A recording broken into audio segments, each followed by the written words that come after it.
2018 Miamisburg Homecoming Court. Our first couple tonight is Miss Emma Sadley and Mr. Patrick Perrin. All going on.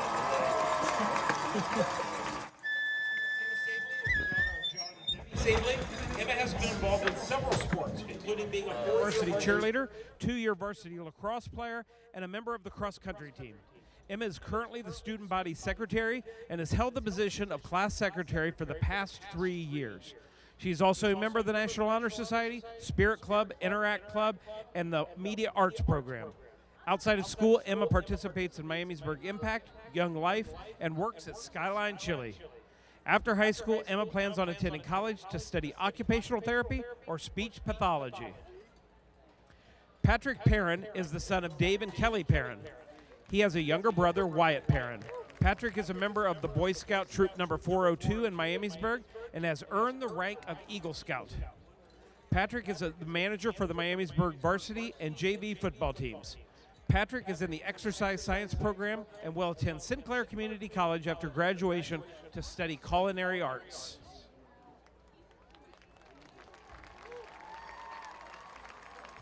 Our second couple tonight is Miss Paige Mcelroy and Mr. Duncan Hall. Paige Mcelroy is the daughter of Mitch and Carol Mcelroy. Paige is a second-year varsity football and basketball cheer captain. Paige is the president of the Miamisburg National Honor Society. She is the senior class governor and in the Media Arts Program. Outside of school, Paige participates in Berg Impact and volunteers for Miamisburg Parks and Recreation.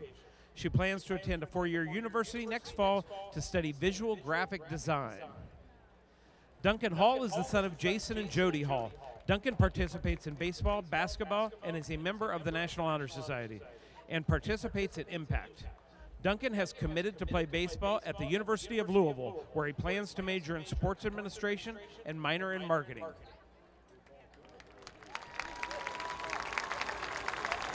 Our third couple is Miss Alex Sperry and Mr. James Fuller. Alex Sperry is the daughter of Jack and Kathy Sperry. Alex is a 3-year varsity letterman in basketball.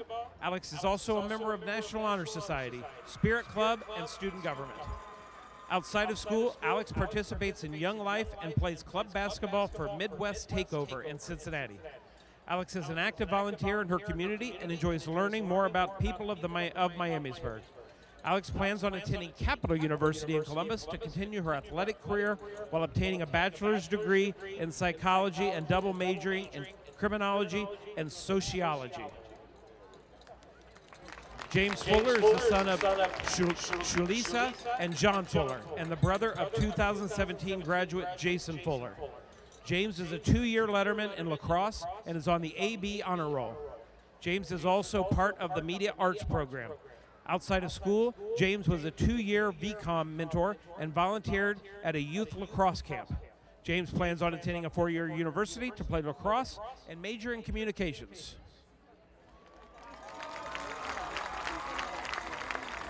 Our fourth couple, Miss Paige Hines and Mr. Clay Campbell. Paige Hines is the daughter of Beth and Chad Hines.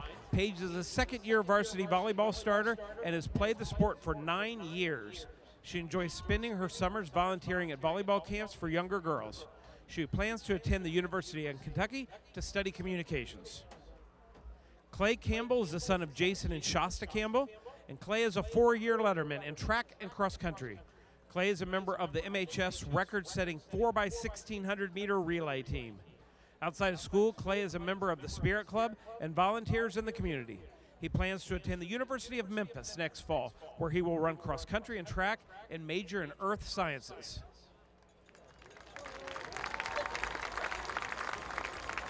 Our fifth couple is Miss Josie Osborne and Mr. Dylan Woodkey.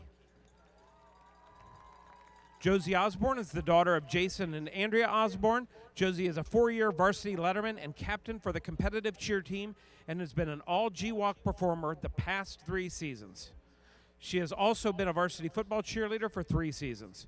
Josie is a 4-year letterman in diving, where she has been all-GWalk and most valuable diver the past 2 seasons. Josie is a member of the National Honor Society, Student Government, Media Arts, Berg Impact, and Spirit Club. Josie plans to attend a 4-year university and study business and marketing. Dylan Woodkey is the son of Brian and Gretchen Woodkey. He is a captain of the football team where he has been an all-GWAC selection. He received the Hustle, Heart, and Harmony Award for his leadership and dedication to the team. Dylan is also a member of the varsity baseball team where he was all-GWAC selection. He received the Valhalla Award for his character and leadership. Dylan is also a member of the Young Life basketball team, and he has been on the honor roll all 4 years in high school and is currently in the exercise science program. Dylan plans to go to college with the possibility of playing football. At this time, he is still undecided as to what he will study, but for now, he just wants to enjoy his senior year in high school.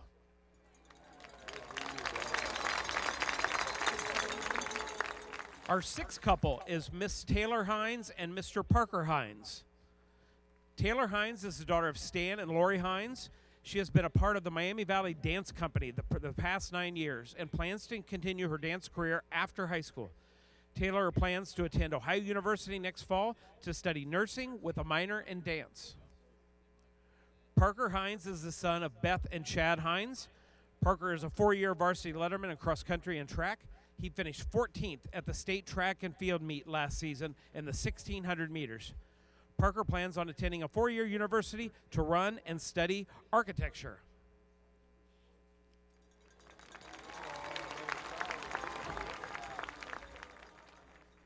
Our seventh couple is Miss Lia Amsler and Mr. Joey Yerkins. Lia Amsler is the daughter of Chris and Michelle Amsler. Lia has earned varsity letters in cross country, soccer, and track, and Lia was named captain while playing for Metro Soccer and earned the Firefighter Safe Athlete of the Award during her junior year in cross country. She is an active member of Berg Impact and Young Life. Lia has achieved honor roll all 4 years of high school and is a member of the National Honor Society. She is currently the vice president of the student body. Lia plans to pursue her education at the University of Kentucky to study dietetics. Joseph Yerkins is the son of Susan and James Yerkins. He has an older brother, Christopher, and a twin brother, Jonathan. Joseph is a member of the National Honor Society and has been on the honor roll all 4 years in high school. He was involved in the Environmental Science Tech Prep program, and Joseph is a co-captain of the varsity football team and has played football for 12 years. He is also a member of the varsity baseball team where he received the Valhalla Award from his peers for showing leadership and character. Outside of school, Joseph participates in the Berg Impact program, which is designated for student Christian athletes. After high school, he plans to attend the University of Cincinnati and major in sports management.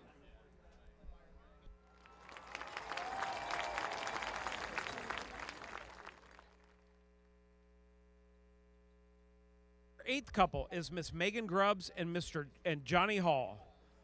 Megan Grubbs is the daughter of Pam Ellsbury.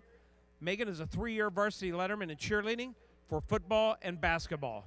Megan is also a member of the student government, Spirit Club, and the Media Arts program. Outside of school, Megan participates in Berg Impact and loves to volunteer with children. She plans to attend a 4-year university next fall to study early childhood education. Johnny Hall is the son of David and Corinna Hall. Johnny is the youngest of 4 brothers, all of whom are Miamisburg alumni. Johnny is a member of Ski Club and the Media Arts program. Johnny plans to continue his academic career at Sinclair Community College following his senior year.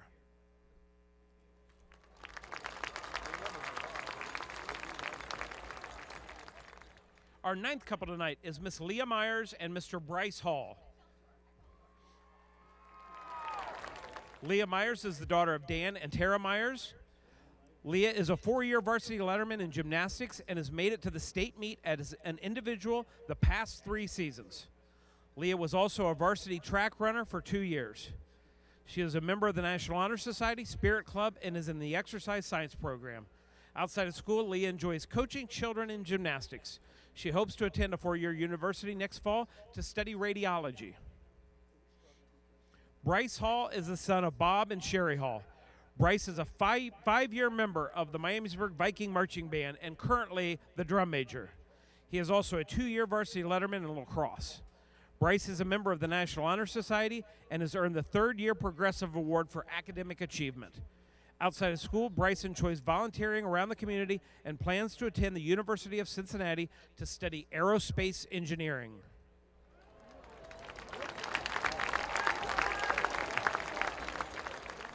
Our 10th couple is Miss Aniston Bullingame and Mr. John Yerkins. Aniston Burlingame is the daughter of Gary and Stacia Burlingame. She is a third-year student athletic trainer for fall and spring sports. Aniston is also a member of the Miamisburg swim team. Aniston is the senior class lieutenant governor, and she is also a member of the National Honor Society, Spirit Club, Bold Club, and is in the Media Arts program. Outside of school, Aniston participates in Berg Impact and Young Life. She has also received several awards for her artwork. Aniston plans to attend the University of Kentucky in the fall to major in photography, film production, and digital arts. John Yerkins is the son of Susan and James Yerkins and has two brothers, Joey and Chris. John is a captain and a 3-year varsity letterman for both the football and baseball teams. Last spring, John broke the school record for most triples by one player in a single season with 9 triples. John is a member of the National Honor Society and volunteers at several churches and schools throughout Miamisburg. After high school, John plans to attend the University of Cincinnati to study mechanical engineering.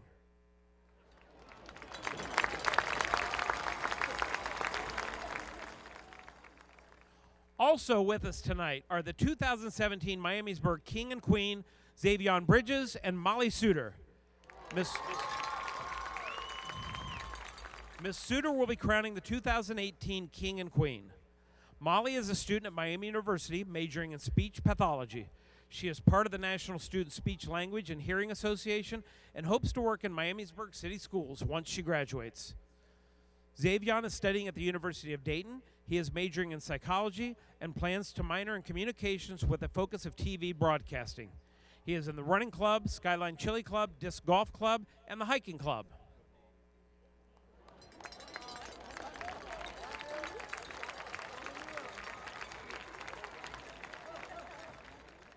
Now, what you all have been waiting for, the crowning of the 2018 Miamisburg Homecoming King and Queen.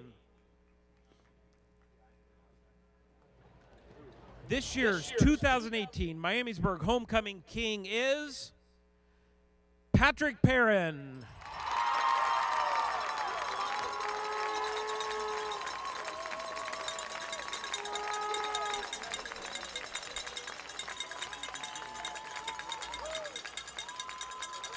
Congratulations, Patrick. You have been chosen by the student body of Miamisburg High School to be our 2018 Homecoming King.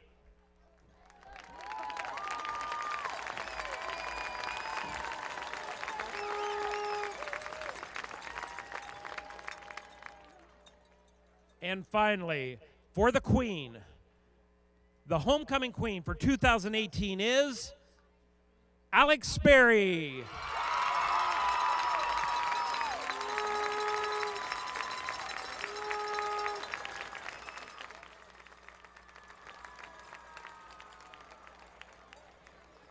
Congratulations, Alex. You have been chosen by the student body of Miamisburg High School to be our 2018 Homecoming Queen.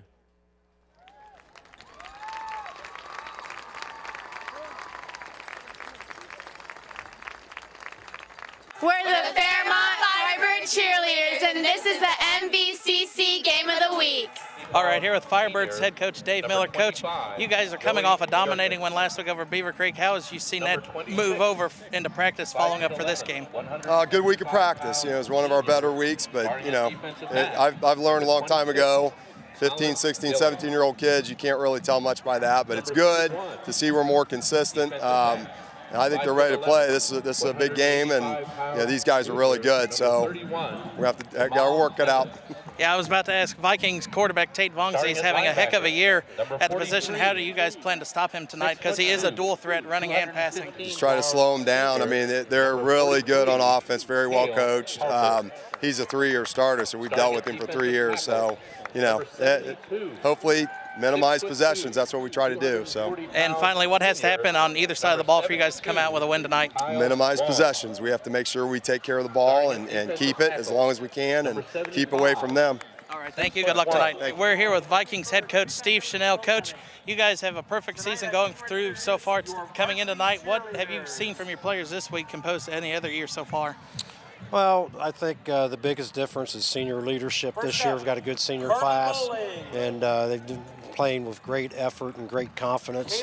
So I think there's nothing outstanding in any aspect that's way above anything else. It's just a bunch of good kids that like each other, that play hard together.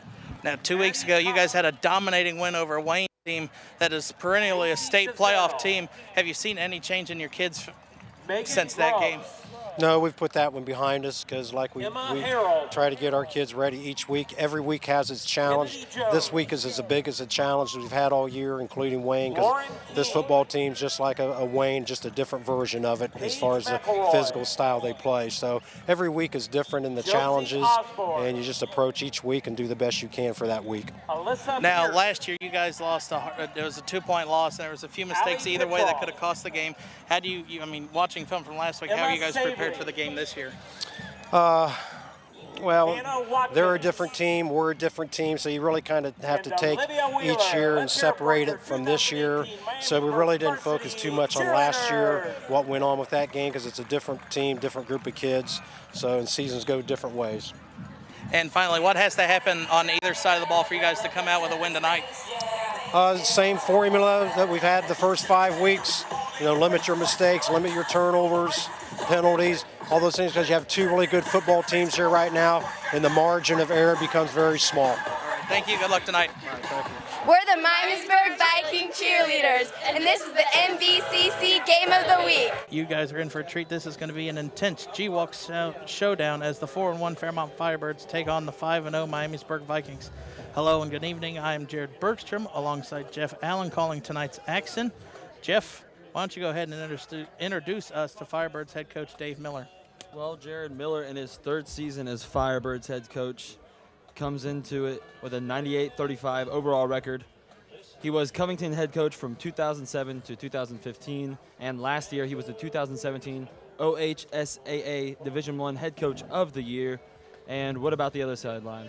Miamisburg head coach Steve Chanel. This is his 7th season as the Vikings head coach. 49-20 overall record with the Vikings. Overall record, he is 210 and 113 with his stint at Edgewood. He was the 2003 Division II state runner-up football team, and he is credited for the coach for Miamisburg's first playoff win. Jeff, what has to happen for the Firebirds to win tonight? Well, Jared, they have to keep consistency.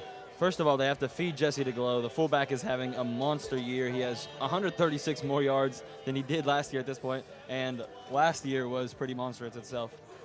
And stay ahead in the down. Keep the down and distance manageable, and win time of possession battle. That's an emphasis for their offense. And defensively, watch out for Tate Bongsi. The senior QB is having a stellar season, 670 passing yards, 6 touchdowns, and 0 picks, along with 200 yards rushing and 6 more touchdowns. So the linebackers are going to have to play alert and try to stop this ever-efficient dual threat. And second, get off the field. Miamisburg is averaging nearly 30 minutes a game with the ball, so get them off the field when you can. And that's a strong suit for Fairmont as they come in with the number 2 rushing defense. And for Miamisburg offensively, you have to keep Vongsi going. Jeff, you already read his stats. This dual threat quarterback, if given the chance, he is going to light up this Firebirds defense tonight. Secondly, you got to keep feeding Yerkins the ball. Coming off his 3rd straight 100-yard game, this kid is going to be hard to tackle tonight. That is John Yerkins we are referring to. And defensively, you got to stop the Firebirds triple option. The Firebirds have 3 main people that are the threats running the ball, so you have to play on your toes, and you don't know which one will end up running it until they have the ball and probably by you.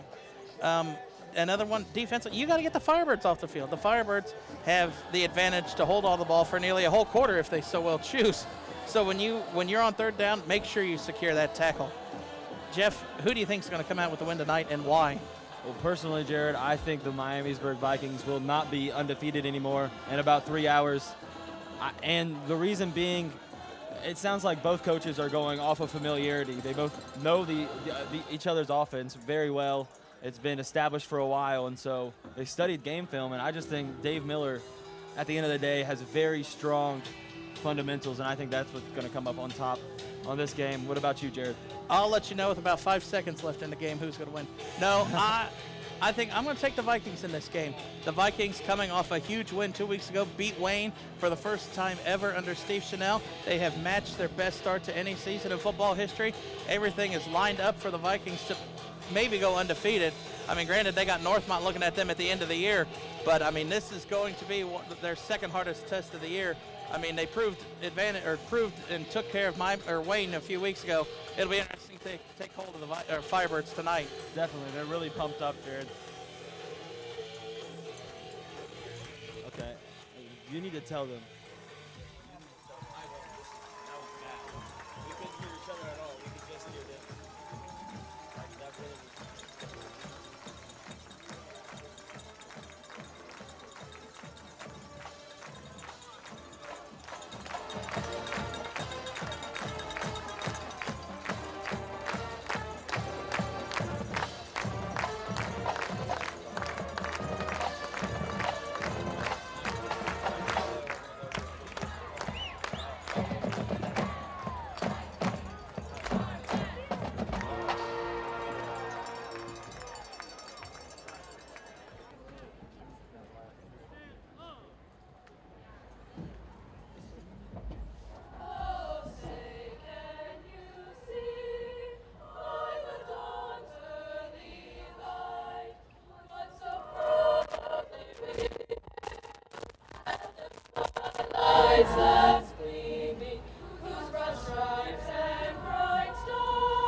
All right, we are done with the national anthem.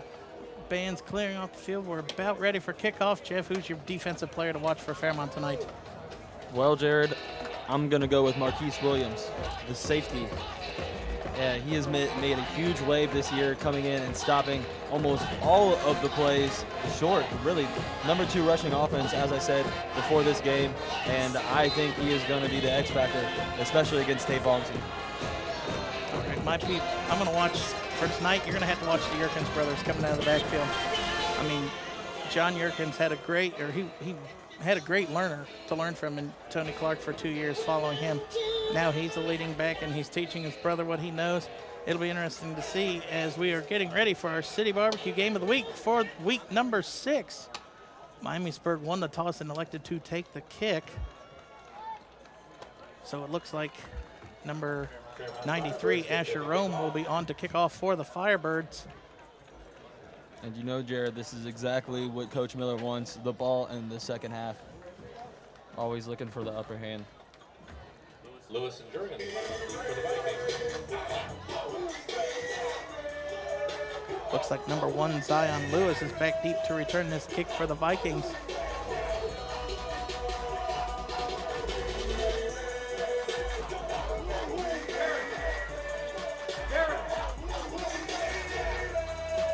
And week number 6 is underway as Asher Rome kicks this one into the end zone, and the Vikings will start out at their own 20.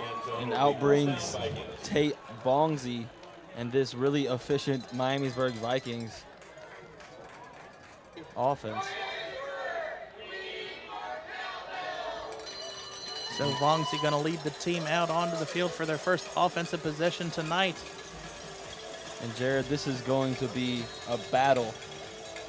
This is going to be interesting. I mean, we've been so used to seeing and watching Tyler Johnson on the outside being the one to get the ball on deep routes and all that. So it'll be interesting to see. I mean, the Vikings are 5-0, so I guess they've managed well without him. 2 good programs, 2 great sets of players, and 2 fantastic coaches. You got number 17, Dylan Woodkey, as he gets the pass right there and is hit hard by number 8 for the Firebirds, Khalil Jones-Whitaker, right at about the 27, of gain of about 7 on the play. And already getting going the efficient arm of Tate Vongsi. 62.9% so far on the season coming into this game. Well, the big one is no interceptions. He has not turned the ball over at all. And that really speaks for itself. No interceptions, 60%. And he is one of only 3 quarterbacks in GWalk with over 60%. Vongsi hands off to Yerkins, and Yerkins will have enough for a first down out to about the 33. Well, last year we followed or 2 years ago we followed Miamisburg throughout the season, and Vongsi went all the way until week 10 2 years ago without throwing a pick. So he does not make and force the ball in any situation. And that's why Miamisburg is trusted with this offense for 4 years in a row now.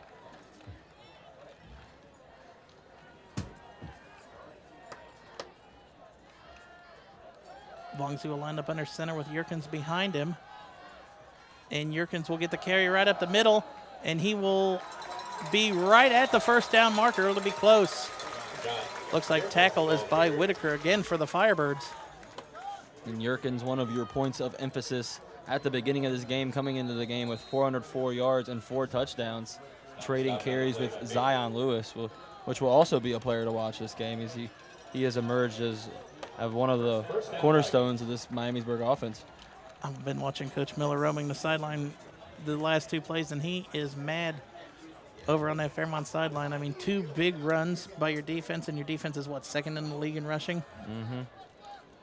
And a busted play as Vongsi ran into the fullback. And a bad mistake, and there's a guy you're going to see coming off the edge for the rest of the night, number 35, Jonas Smith. 2 sacks already this season, and he is just a player of solid effort. Very high motor. Now, this is something Miamisburg cannot do. They cannot get behind in the chains against this Firebirds defense. Once they know they can penetrate that line of scrimmage and get in the backfield, they will keep pushing the issue.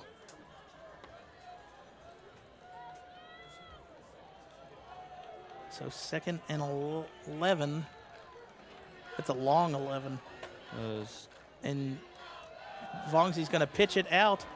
And Yerkins maybe gets back to the original line of scrimmage, that was possibly a gain of 2. Interesting formation there. Play stopped by number 42, Trey Baker. Be 3rd and 9 from the 44. You would almost assume a passing down here for Vongsi. But, I mean, they had that one play to start the game with Woodkey that looked good, and they haven't went back to it yet. And, well, now everybody's moving. 3 receivers to the, well, now they're going to, and Vongsi's going to roll to the left and to throw. And it is incomplete, intended to John Yerkins.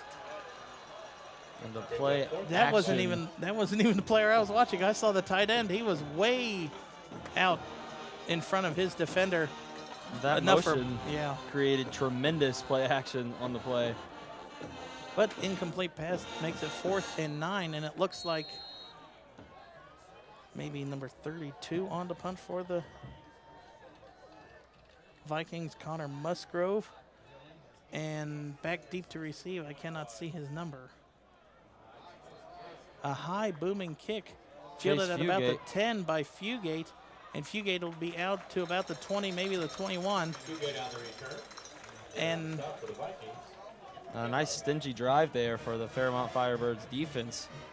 Really coming out. That's exactly what you want.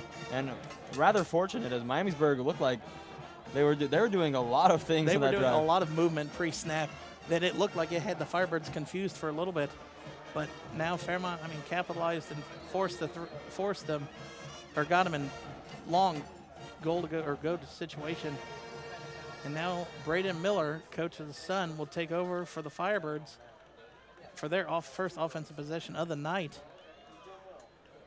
Jesse DeGlow in Pitch motion. out to DeGlow. DeGlow has blockers on the outside. DeGlow has a first down and out to the 40. And there's that kid we were talking about at the beginning of this game, and it seems like the same story over and over again, as you see on the City Barbecue replay. Look at that blocking. I don't know who that, number 11, Chris Thompson, excellent block out in front of DeGlow. And man, once he gets going, it's hard to stop. I mean, he's not a tall guy, but I mean, he has a lot of power in those legs. His momentum is incredible.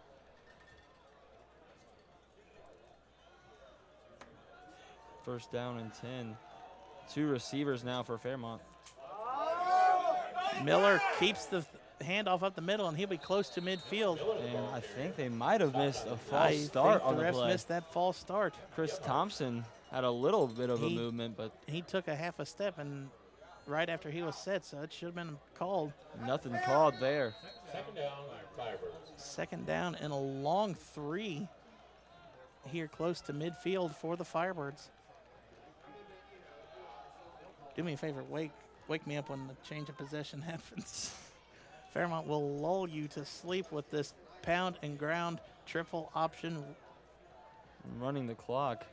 They got 2 tight ends on each side. Miller fakes. No, he does hand off to DeGlow. DeGlow cuts it back in, spin move, and is into Vikings territory with about a gain of 8 on the play. It's something you don't see that much. You don't get to see it. No, he's the not agile side of Jesse DeGlow. He's not an east and west runner. He's a north and south. Well, that kid has footwork. He just doesn't get to show it a lot. Most of the times he gets going 10 yards down the field. You don't want to stop at that kind of body weight. No. You just hope you get in the way, and if he hits you and falls down, you get lucky. First and 10 from the 43 in Miamisburg territory. Miller keeps the handoff, and Miller runs right up the middle.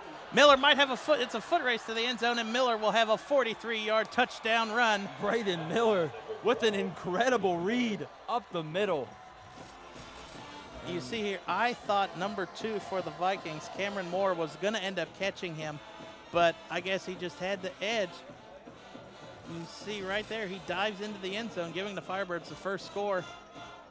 They only had the ball for 1 minute and 50 seconds. That has to be a record for the Firebirds. Well, when you run a play like that, you do not expect that result, but incredible blocking. I mean, that last seal by Chris Thompson is really what did it. And you expect someone like Cameron Moore to catch a really athletic body, but Braden Miller is fast himself. Kick is up and good by Asher Rome. I mean, if I'm Miamisburg's defensive coordinator, why are you having Moore play that much on the wide receiver? You know Fairmont has only attempted 12 passes the whole year. So I don't see why they would even put that much pressure on him. Very interesting. Fundamental mistakes you had to work out throughout the game, and it'll be interesting how Steve Chanel and the Vikings answer back. Well, I think Fairmont catches everybody off guard when they do pass it, and so you always have to that's always in the back of your mind. It seems as if they do it when you're least expecting it.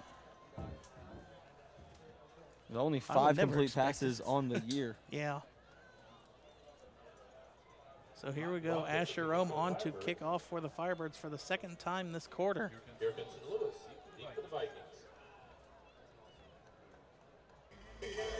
Now, if you're Miamisburg, you have to watch out. Fairmont is lethal with that onside kick. And I'm not sure Miller is not too early to ever pull that out. Well, especially in a game like this where it's probably going to come down to the last few minutes. Key to multiple possessions. And Rome will kick it deep, and it will be fielded at the 2 by Williams. And he is tackled right at the 20, maybe the 21. Lewis on the return for the Vikings. Lewis with the return, sorry. And solid collapse from the Firebirds. And Jared, I bet you did not expect for Fairmont to break the first big play of the game. No, I did not. I expected Vaughn to hit Woodkey or Myers on an out route or something that would have got this crowd into it. Big play down the field. I was wrong. Well, Fairmont strikes first and effectively at that. 7 minutes left here in the first quarter as Vaughn comes out. That's the thing that surprises me the most is 1:50 and they scored. That's got to be the shortest. And it's huge for a team with a lot of momentum at 5-0, and Zion Lewis takes it. And he's tackled right at the line of scrimmage. Looks like tackled by Baker at first for the Firebirds. That was number 31, Ali Saley. Well, they all were there. A good penetration by number 31. Let's see if Miamisburg can get anything going. But if they Right can't, now, they're surprisingly, their running game is not doing that well.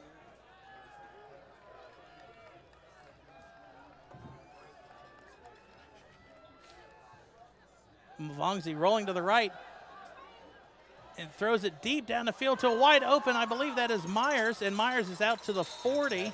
Wow. Jackson Myers with the catch got a there. little behind the defense there, and Jackson Myers has been a really effective contributor outside in the receiving edge this season. But Well, Vongzi was about to get, I mean, he was a footstep or two away from being tackled by number, well, as you see here on City Barbecue replay, I believe that was Garrett number Baker. 40 or 34, Snodgrass. Garrett Baker was chasing him from behind the entire time. He had to elude the pocket immediately. Yeah, number 9 was back there too. I didn't realize there was another Baker on the field for the Firebirds defensively. But nonetheless, good. Vongzi hands off to Yerkins right up the middle, and Yerkins breaks 2 tackles and has enough for a first down for the Vikings. So back-to-back first down plays by the Vikings, and they're into Fairmont territory with 5:40 left in the first quarter. Well, they're going to say it's second and less than a yard. Second down, Vikings. You see there 26, Colin Dillon. Well, looks like he'll be the one running in a majority of the plays for the huddle for the Vikings tonight. I mean, both teams take up the whole time or play clock, as it's already down to 5 for the Vikings. Yeah, very strategic play. And Vongzi's going to run right up the middle for the first down and actually stays on his feet down to about the 40-yard line. So what you think is just a 1-yard sneak up the middle turned into a 9-yard play. And never giving up on the play, fighting for every single yard, the senior quarterback. He just pushing the lineman, get out of my way. I'm coming through. Trying to Fantastic show effort on Braden the Miller play. you're not the only one with wheels tonight on the field out of the quarterback position. First and 10 from the 41 now. Vongzi under center. No, he's actually going to line up in shotgun. Vikings doing a great job of moving the ball down the field here on their second possession. Vongzi going to hand. No, he's going to keep it, and he runs right into the edge of the Firebirds. Looks like number 13 with first contact, Andrew Murray. Great play design there. Yeah, Miamisburg is their pre-snap movement is excellent so far tonight, and then no false starts yet either, which I'm sort of surprised. And that But- kind of play really catches the edge of the defense off guard.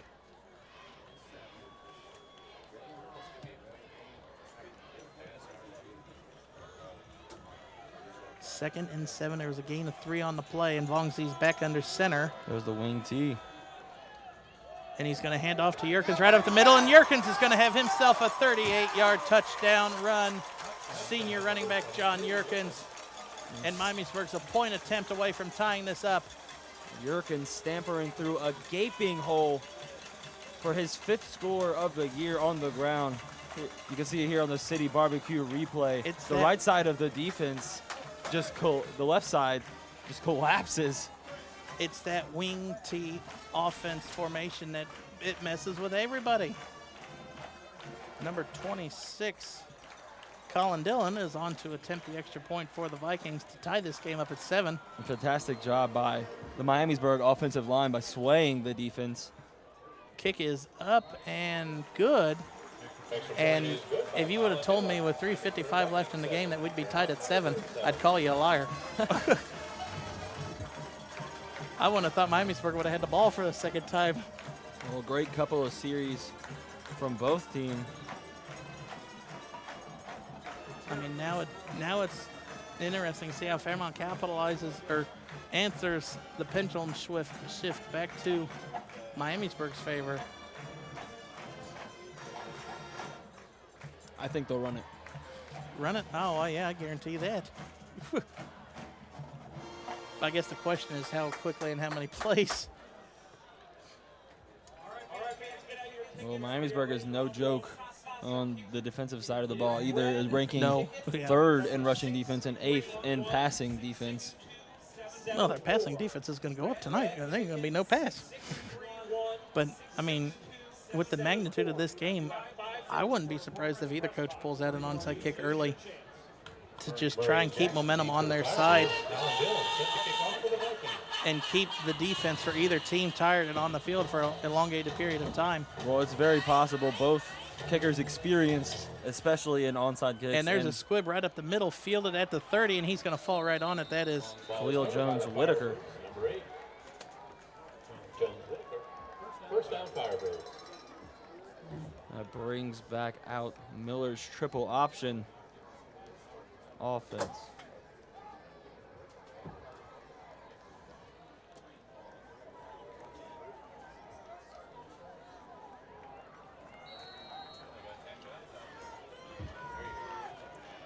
now coming out of the set. Here we go. Miamisburg was a late rushing a player on. They only had 10 out there. And now Braden, and looking back at his father for final instructions with 7 seconds left on the play clock. Miller hands it off to DeGlow in the backfield, and DeGlow maybe gets back to the line of scrimmage on that one. That is the biggest, or that's the shortest play so far for the Firebirds tonight. Excellent defense by the Vikings. Great job initially stifling the ground and pound. They'll bring back out a 2-receiver set. Quick reminder, that's how they scored last time, is they just cleared out the middle of the field.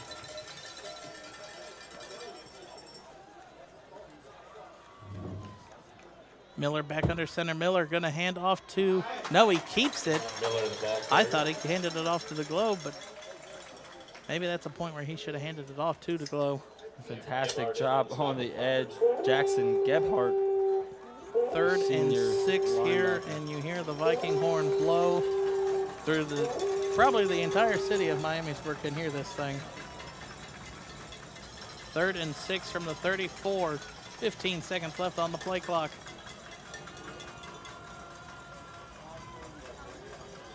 Miller looking back at his father for final instructions. DeGlow, the lone setback in the backfield. DeGlow will get it. No, Miller will keep it, and Miller will have enough for a first down for the Firebirds. And another successful read option. And for Chris Thompson, another successful block up the middle. As you see, number 11 came in motion in the last second. He took out 2 people. Thompson took out 2 Vikings with that one block. He blocked him right into the other one. So impressive design there on 3rd and 6. That'll keep the drive chugging. He is excellent at faking or at doing that read option. I thought DeGlow had it until the last possible second. He pulled it out. DeGlow will get it right up the middle, and he's hit right at the line of scrimmage. Maybe gets a gain of 1 before his forward momentum was halted. And Jared, as DeGlow starts to get stifled just a bit, you've got to wonder when they'll go to what I believe is the X factor in this game, number 18, Aaron Jackson. Why do you believe he is the X factor? I think he is very elusive, versatile. He can play wide receiver if you need him to. He can catch a pass, and he's really good off the motion. Nice speed to the edge, good downhill runner. All right, Jeff says keep an eye on 18. Let's see if he does anything on this drive. 2nd and 9, and Miller pitches out to Thompson, and Thompson has blockers out in front, and he plows over a Viking at the 45 and down to the 42. Looked like he hit number, I think that's the kicker, Colin Dillon. The opposing Yerkins. running back gets the run. Watch him just drop the shoulder, and now it's actually 31. Earlier in that replay, Aaron Jackson making a tremendous block on the outside, really causing that run to go as far as it did. Jamal Evans was the one with the tackle for the, I wouldn't say that's a tackle, he just hit him and he fell down. Just about a minute left in the first quarter. Miller runs right up the middle and almost keeps it working. Gain of about 5. And that could be the end of the first play, or end of the first quarter, depending on when they spot the ball. No, probably at least one more. 2nd and 5 with 43 seconds left. The Firebirds have made that really effective this year. Just a quick run up the middle by Braden Miller. Direct snap. 30 seconds left. Play clock down to 15.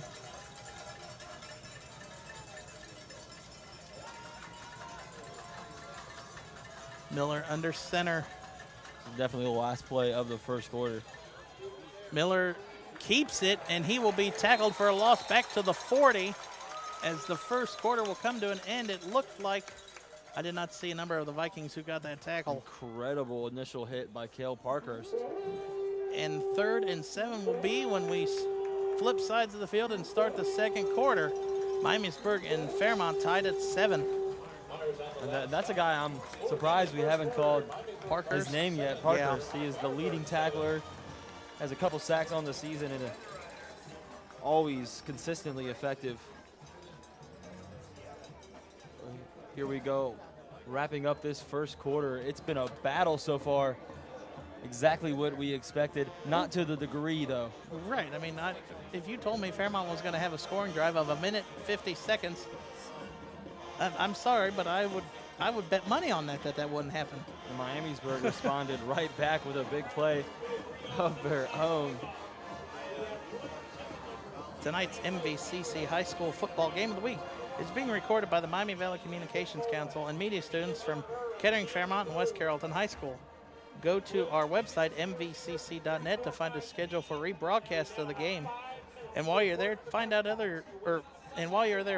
how you can become a part of the community media. Get class information, streaming video, and more. Visit mvcc.net now. Tonight's game is sponsored by City Barbecue and Miami Valley Adapted Sports. MVAS is a Paralympic sports club that provides recreational and competitive sporting opportunities for individuals with physical disabilities. Visit MiamiValleyAdaptedSports.org for more information. And now the Viking horn means it's time to start the second quarter. 3rd and 7 for the Firebirds at the 39. Braden Miller lines up with DeGlow and Jackson behind him. DeGlow straight up the middle. DeGlow up the middle and maybe gains 3 on the play, so it'll be 4th down coming.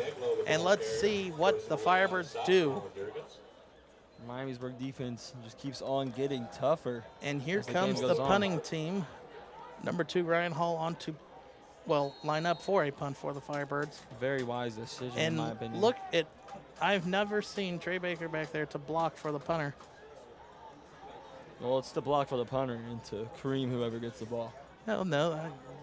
I wonder if they're going to fake it to the left. Look, there's nobody on the left side of the field. There's no one Hall returning. With a pooch punt towards the middle of the field, and it rolls inside the 10. Right at the 9 is where Jonas Smith downs it for the Firebirds. That's exactly what they wanted, Jared. You were talking about before this game, Ryan Hall not punting the way Miller wants him to.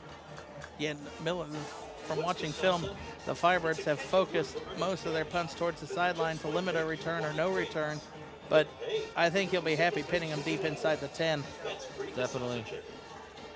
Now it'll see how does the Firebirds defense step up now after allowing that touchdown run earlier. They definitely have the upper hand right now. Interesting to see how they'll react to that.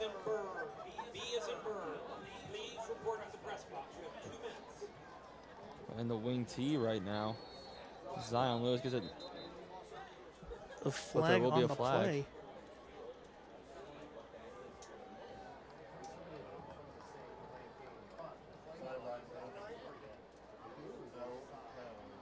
Dead ball, sideline warning, Miamisburg. That's their first. Wow, the Vikings already got a sideline warning. And that's their only warning for the game. From here on out, I believe it's a penalty. Huh. And Chanel is mad.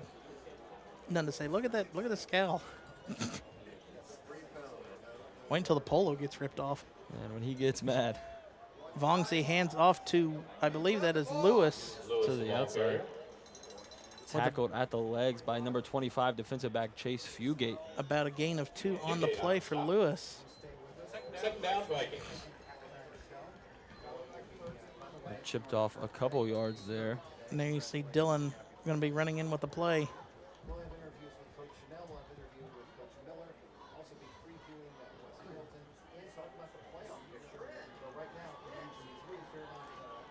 Vaughn coming up in the wing tee again. Play Vaughn back to pass. Vaughn looking deep. Vaughn thought about tucking it, running a broken tackle. Oh. And Woodkey is upended at the 40-yard line by number 1, Marquise Williams. But what a way for Vaughn to hold on to this to the last possible second and shoot it between the two defenders of the Firebirds. Yeah, I thought he was almost on the line of scrimmage.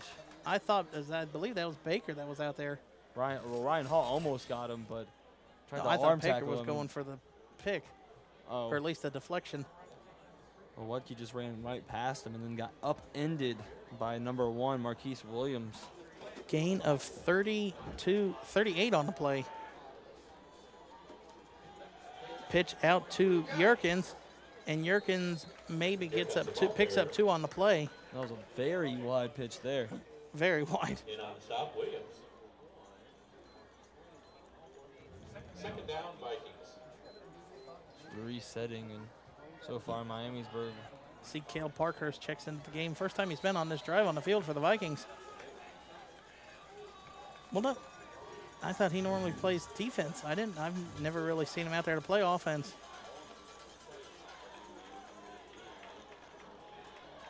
Unless there's a different 43 for offense. I don't know. Probably for blocking purposes, as number 61 for Fairmont, Connor Russell. Blows up that attempted run by Yerkins, and he'll gain lose about 1 on the play. Intense penetration there. 3rd and 9 with 9 minutes left from the 42 for the Vikings. I know I was looking at the rankings and everything for what the playoff picture is starting to look like for Region 3 for Division 1. Fairmont with 1 loss has piggybacked over Miamisburg in the rankings. Vongsi back to pass. Vongsi quick out to number 1, Lewis, and he breaks 1 tackle, but he'll be about 3 yards short of the first down. Number 13, Andrew Murray, could not quite bring him down on the outside. And that's where, at the beginning of the season, when you're scheduling, it pays more to play Division 1, Division 2 instead of Division 3 and Division 4. Fourth down, Vikings. Yeah, Fairmont always has among the toughest schedules in GWAC. I mean, I was looking. It's either 5-0 or 4-1 for the top 8 of the playoffs. So 1 loss, and depending on when you have that loss, could put you out of the playoffs for this region right now. A big stop for the Fairmont D there. On the punt, a high punt. And Fugate fields it at about the 15. Fugate picks up 2 blocks, and Fugate cuts it back in across the field. And Fugate's going to run all the way across the field. Chase Fugate has some daylight, but Fugate with a stiff arm out to the 40 as he is tackled. I believe that was the punter, Cameron Moore. Cameron Moore, great athlete, as I said before this game. Good pursuit on that play, never giving up, never losing sight of number 25. But how about the elusiveness from Fugate on that return? 40-yard punt, a 41-yard return. I don't think Chanel is happy about that. Got almost everyone back. Oh, there you saw him throw a few fist pumps in the air. Still has the pullover shirt on, though, so he must not be that mad. As DeGlow gets a pitch out to the side, DeGlow cuts it back in at the 40, and he'll be tackled at about the 37. Number Parkhurst on the play. Another tackle for him. Parkhurst on the stop. Second down, Firebirds. 2nd and 7. It was a gain of 3. You see number 73, Isaac Bennett, checks into the game for Fairmont. Wide receiver.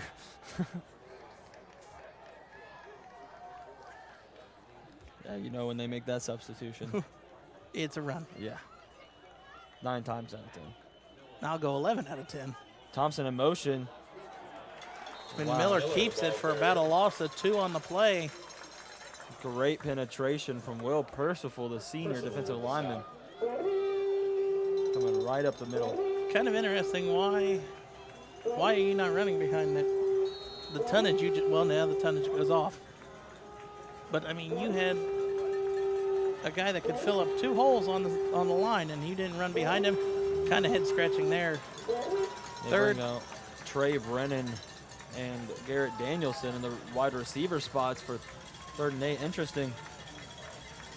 Not going to be a pass, but Miller going to run it, pitch it to Chris Thompson. Thompson has blocking out in front of him. He breaks 1 tackle at the 30 and tackled down close to the 20. And I think the refs are going to mark him out at the 21. As you see on the City Barbecue replay, the deception was real. And Aaron Jackson got the block that sealed it to be the first down. Tackled by number 3, Matt Jablonski for the Vikings. Fairmont receiving great blocking so far. Miamisburg with a lot of resistance, though, on the other side. And now the Firebirds are going to let it run down. It's at 5, and I think Miller, here he comes with a timeout. Firebirds call timeout with 5:42 left in the 2nd quarter. I guess Miller don't care when to use them. He's just going to use them all.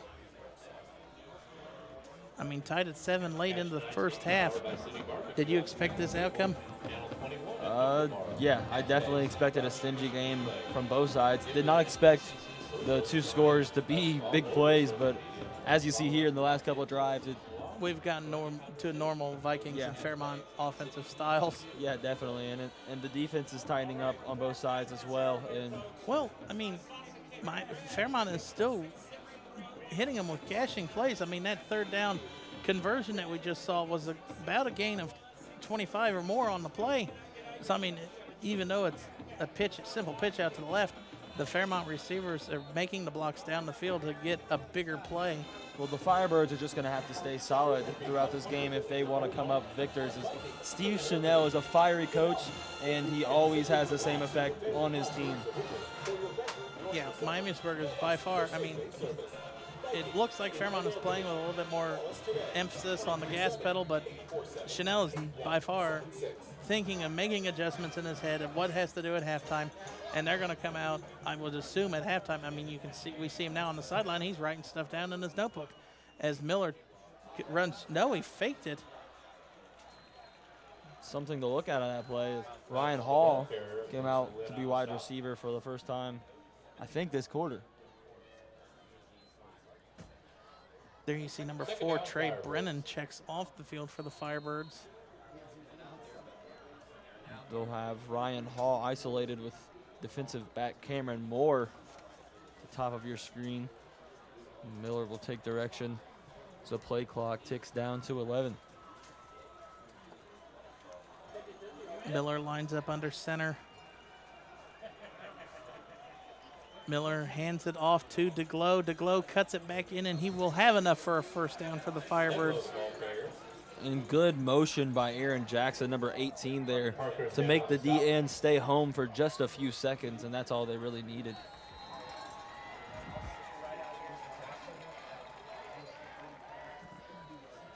First and 10 from the 13, so they can get a first down without getting a touchdown. Mm-hmm. And I think Miller would like that. Yeah, they 4 more operate plays. really well in this kind of situation. The ground and pound works out here, especially when you got that 2 yards of extra red zone. Aaron Jackson, your player to watch with the pitch to the outside, and Jackson has a first touchdown for the Firebirds. No signal yet. There it is on the far sideline. The touchdown comes up.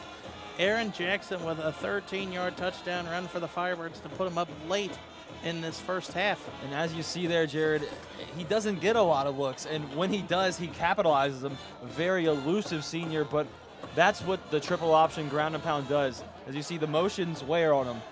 They see him in motion a lot, and the more they see it when he doesn't get the ball, the less they react to it when he does go in motion. He wasn't even one of the 3 players I was talking about, the triple option in the pregame. Yeah, Chris Thompson is another one involved in there, but Asherome's kick is up and no good. So the Firebirds will stay at a 6-point lead. About to say, I didn't even see that one go up. I didn't either. Maybe if we can see a replay of that. I didn't see it go up, but Excellent job by the Miamisburg special teams there. So 13-7, Fairmont will be up. so ultimately that could leave Fairmont in a position where they would have to go for 2 later in the game. Yeah. 4:26 left. Fairmont leads 13-7. And Dave Miller is definitely not stressing in this situation. He remembers he has the ball in the second half. This is where you drop a onside kick on them. You drop the onside kick on them. They're not expecting it. Because, I mean, you get the ball here, you control it, maybe get a touchdown before the game. I mean, I agree with you. It would be an ideal situation. This is the if, Sean if Payton any. call of the Super Bowl.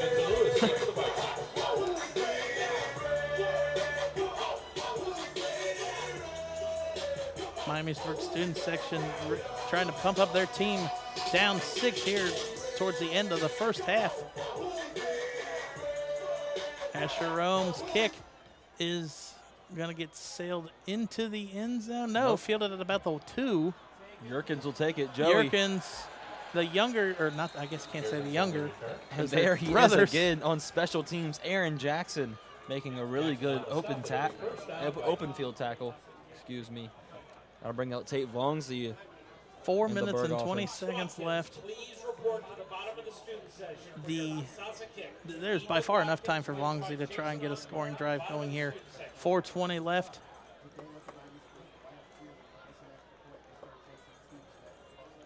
That is the middle school student section. Middle school student section, Ethan Watkins. Please report. Back on the receiving team, number 28. First down. Ouch. So I didn't hear the penalty, but a penalty against the receiving team is half the distance. It might have been a legal block. 90 yards. So definitely unsettling penalty there to start the drive before the half, especially when you don't get the ball after the half. So I mean, now we'll you see how Chanel got to be leery reacts. about not giving a turnover. Vongsley going to line up under center and hand off to Yerkins right up the middle. Here comes the ball carrier. For a gain of about 3 on the play. Good play off the edge by Zach Snodgrass, coming up with the initial hit for Fairmont.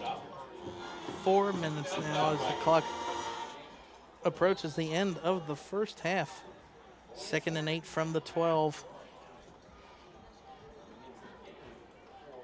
And, well, maybe Miamisburg is just content on picking up a first down and sitting on the ball.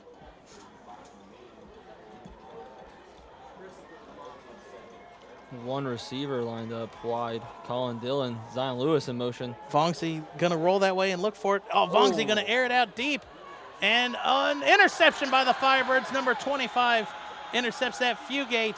Chase and there's Fugate with a great interception, but there's a flag in the backfield. That is a major Trey block in the back. Baker crushed Tate Vongsley, but there was a flag after the quarterback got hit. I was watching the flag after the interception, so if anything, it could be offsetting penalties. Let's see what the referees have to say.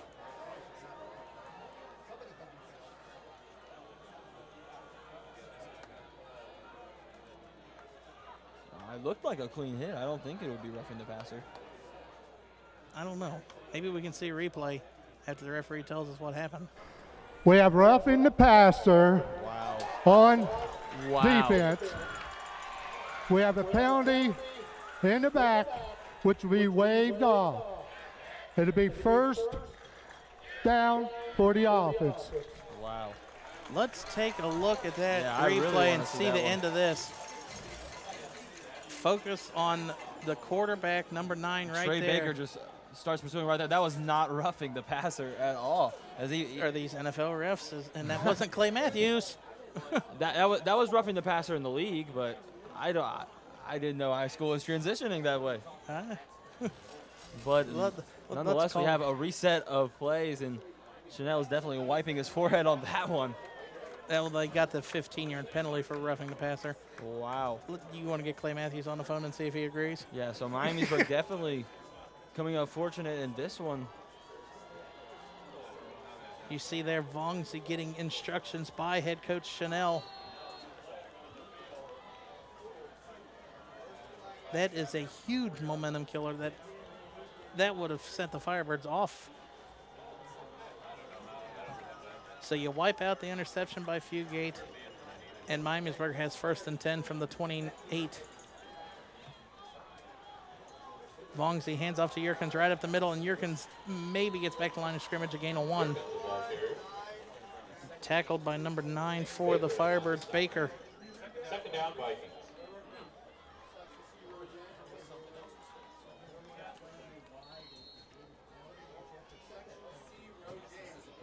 Colin Dillon running in with the play.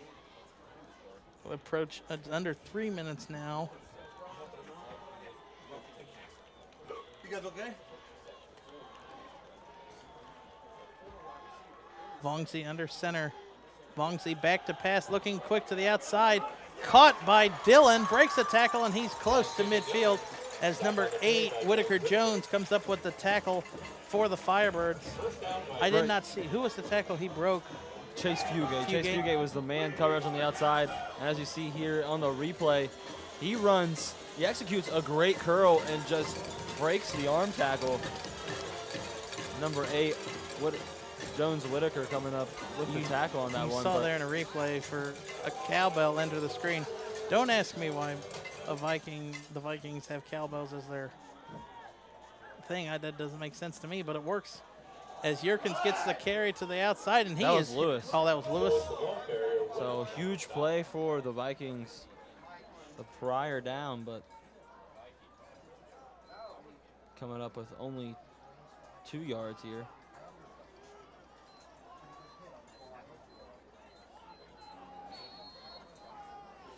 So it'll bring up a 2nd and 8 here. From midfield, and timeout Steve Chanel and the Vikings.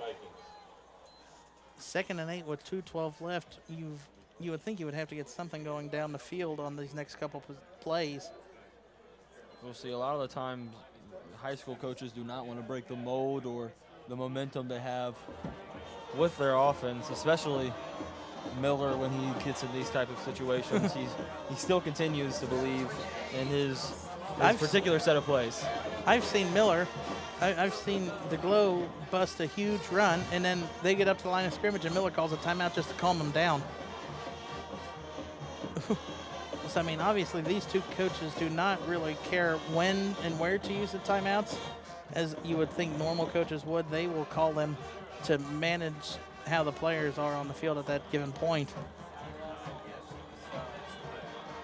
Well, whatever these guys do, it's working. There's not a lot of space to criticize between the two of them, they're looking at 300 or 295 career wins between the two of them. Very prestigious figures in high school football when it comes to Ohio.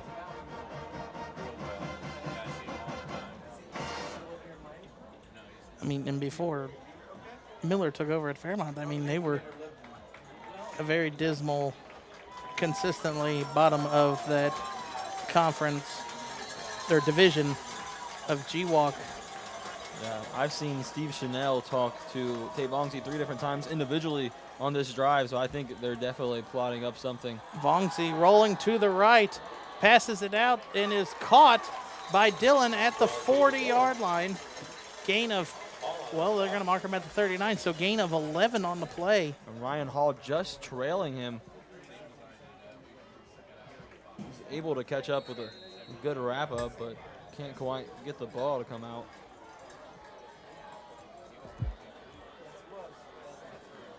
First and 10 from the 39 with 1:50 left in the first half. Number 11, Drew Berry, the receiver this time.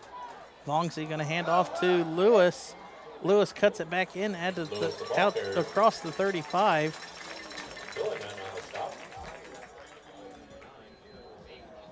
Baker with the tackle there for the Firebirds. Second down, Vikings. Zion Lewis not able to break a lot of big plays, even though he's very elusive in this first half. 1:20 left in the first half as Vongzi lines up under center, throws it to the sideline, and incomplete. They say it is incomplete to Colin Dillon. He trapped it. That one might be worth looking at again. Let's see if we have a replay of that one.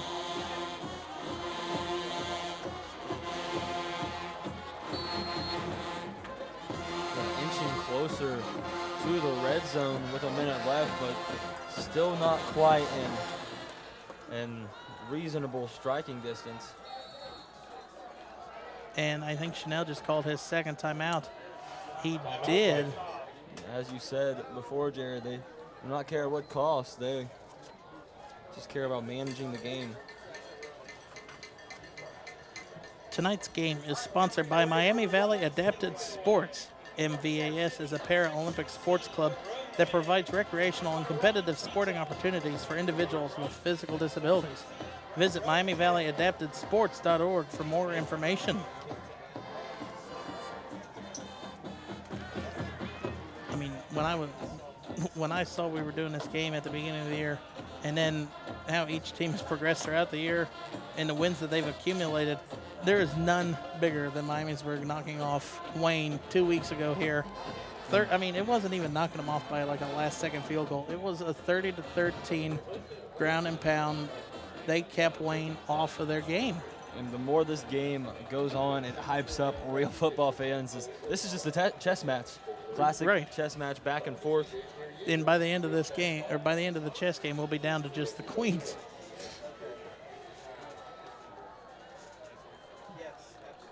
It's a very competitive back and forth battle here with 1:16 to go. MVCC Week 6, game of the week. Vongsy back to pass, pump fake, and then throws it right across the middle of the field. Baker with a tackle complete to Woodkey. So Fugate playing back, and he just finds a little hole in the zone to Woodkey. Baker, great tackle, though. Yerkins tries to kick it outside, and he doesn't, and there's a flag comes in on the play. So running the play very quickly, but I think there Baker in on the stop. might have been a pre-snap problem. I mean, that flag came out immediately, so we'll see what he says. Block below the waist, number 25, defense. That is a penalty that you do not see much called on the defensive. First down. Did the defense just block? I've never heard of a chop block on defense. Yeah. Not saying anything. First down. Look how livid Miller is on the sideline. He wants his team to get the ball back for him now. Under a minute left, 58 seconds left in the quarter. The two controversial calls at the beginning and the end of this drive has kept it going from 4 minutes. And here we go in the final minute of this one. I think the Vikings think that the penalty stopped the clock. They just walk up to the line. Vongsy back to pass. Vongsy going to get out of Zach it. Snodgrass. And somehow Vongsy throws it to Lewis at the goal line. Wow. Can he improvise? The senior comes up huge in the clutch situation here before the end of the first half. Zion Lewis in the right place at the right time. The clock is running again. The official stop. Oh no, Fairmont calls a timeout. Look at this. Watch the end of this as Vongsy. Zach Snodgrass does a tremendous job of getting back there. But wow, how about the ability to get outside the pocket? Let's see if we can rewind that and slow it down right at the end. That ball had a lot of movement on it when Lewis went to the ground. Really? It did.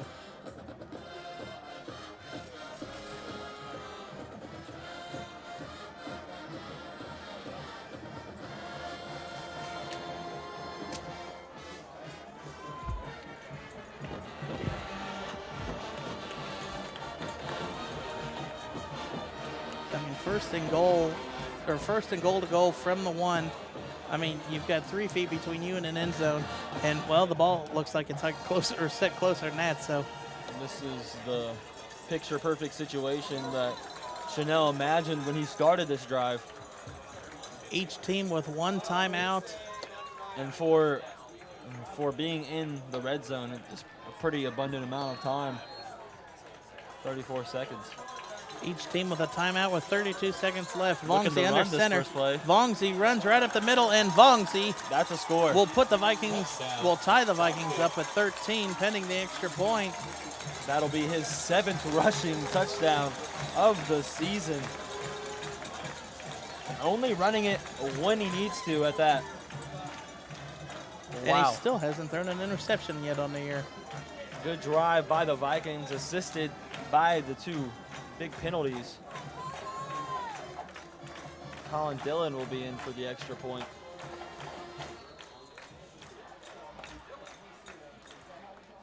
High snap kick is up. It looked like it was tipped, but it's good. With 28 seconds left in the first quarter, Miamisburg leads for the first time tonight, Fairmont got 14 really to close 13. there. Here's that play again. Now watch it towards the end of it. Watch number 1. He's going to the ground, and that ball hits the ground. That should That was have not been a catch. called an incomplete pitch. That Zion Lewis catch was not a catch. And wow. Good eye, Jared. Good eye. I definitely did not see that. And there you see Vongzi. I mean, from 4 inches out, you better be able to score. Punching it in is, you notice, Hey, for a Pete- quarterback, he has gigantic calves. Pete Gets Carroll in needs to there look at the time. replay of that, show him what to do. 28 seconds to go. Not a lot of time for Fairmont to do anything on this drive. So Well, 1 timeout. Let's see how decent of a return they get. I Maybe imagine we Miller might will- see the elusive Fairmont pass. I imagine Miller will just run the clock out there here in this key situation.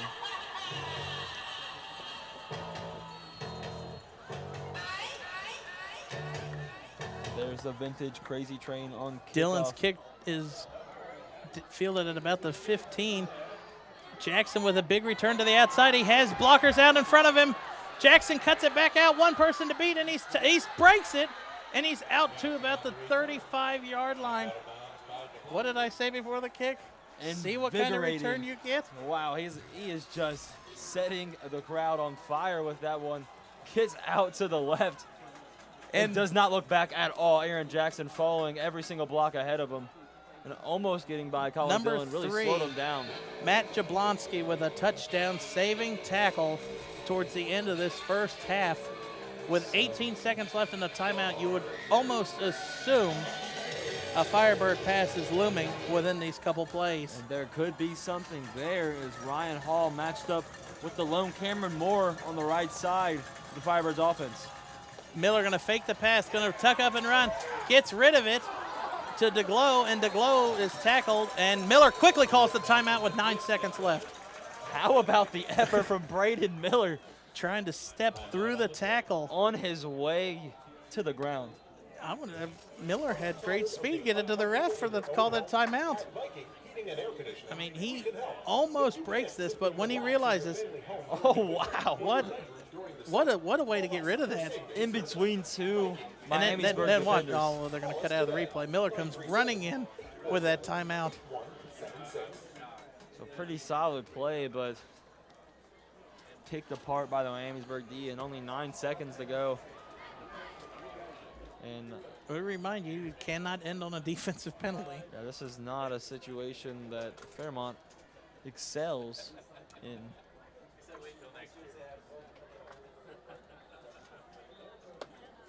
Second and 9 from the 34. Fairmont out of their timeout. Miamisburg out of theirs.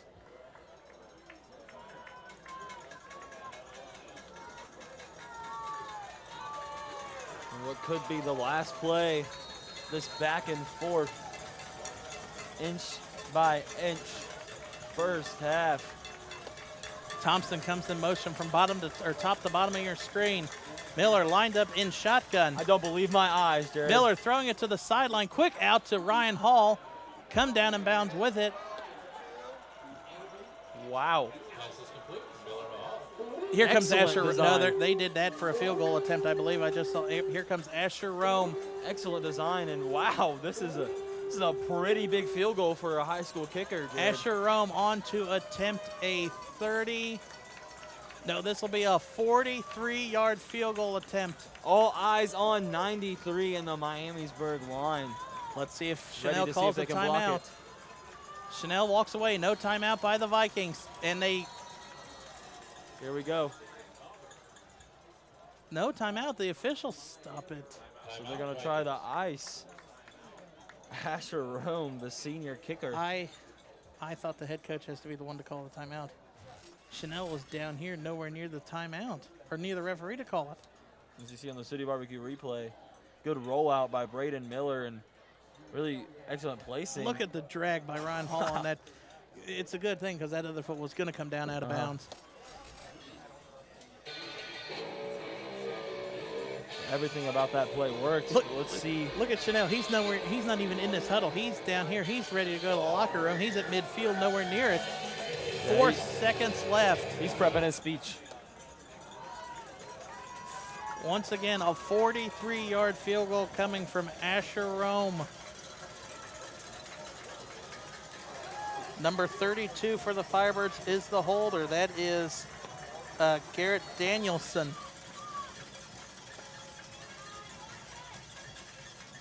The snap's good. The kick is up. Does it have the leg? Oh. No. If that was been a 42-yard field goal, he had it. Just short there, and that ends this exciting first half. Fairmont, or Miamisburg leads 14-13 over the visiting Firebirds.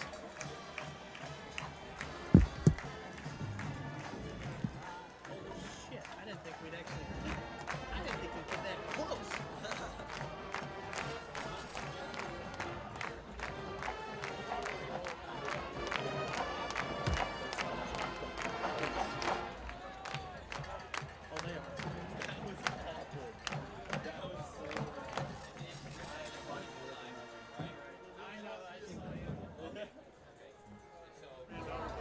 And now for your halftime entertainment, the band would like to welcome the alumni of the Miamisburg Band Program for a special performance. To start off the show tonight, we will feature the biggest hit of the band, Deep Purple, Smoke on the Water.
Never going to give you up.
16, top 10 hits in the American Indie Pop Band, Benson and Tantrums. Put your hands together for Hand Clap.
Get on your feet and cheer all of our Vikings with the playing of the Miamisburg fight song.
All right, welcome back to Miamisburg for our second half of our City Barbecue Game of the Week for week number 6.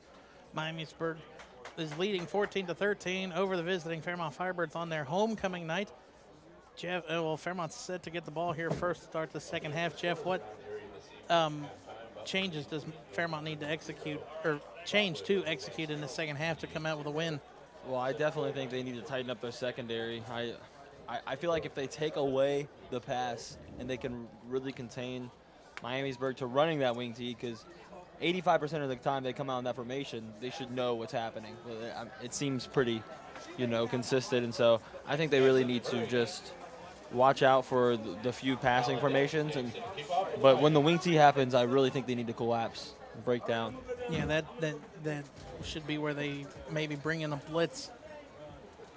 But I think Miamisburg did a great job in executing on every single opportunity they were given in the first half.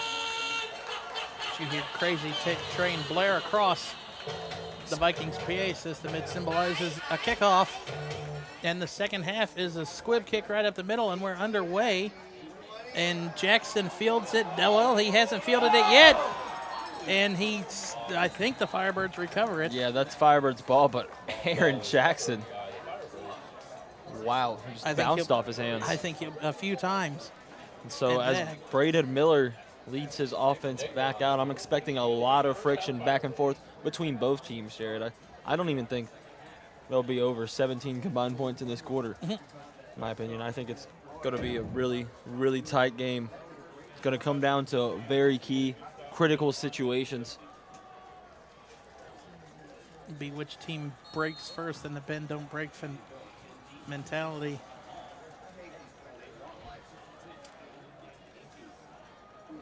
First and goal from, or first and 10 from the 8. Really trying to spread out the field. Miller keeps it, and he's hit right at the line of scrimmage. And tries the read option, but Dylan Wudke reacts perfectly. Number 17 in the middle of that one. And Miamisburg knows how to breed him. Dylan Wudke, we've been seeing him for a few years. We've been seeing Jackson Myers for a few years. And so they really know how to groom their young talent and get the most out of them. Besides that one play that Miller had for a touchdown, they have not really hit that quarterback run up the middle, or the read up the middle hasn't really worked.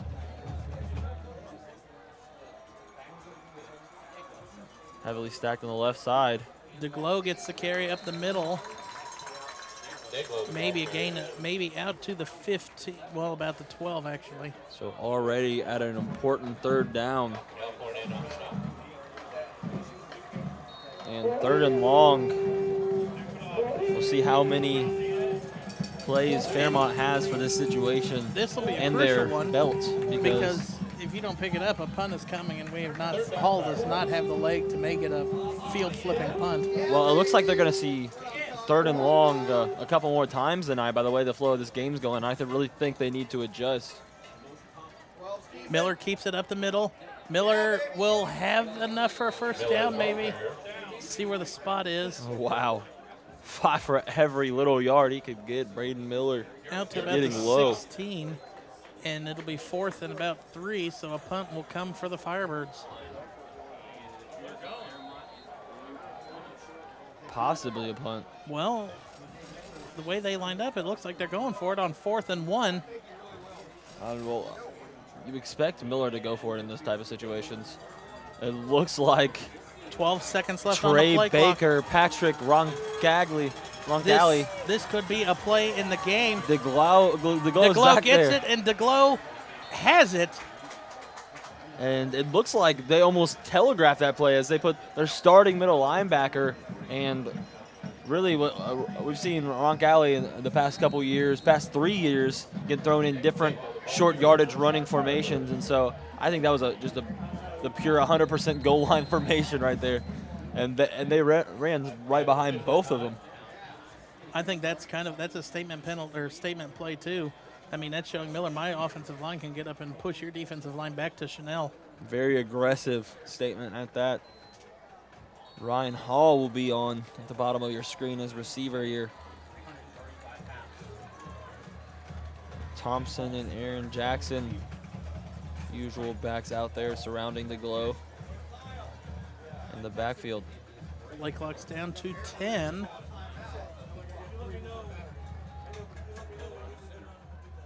Miller gonna keep it, pitches out to Thompson.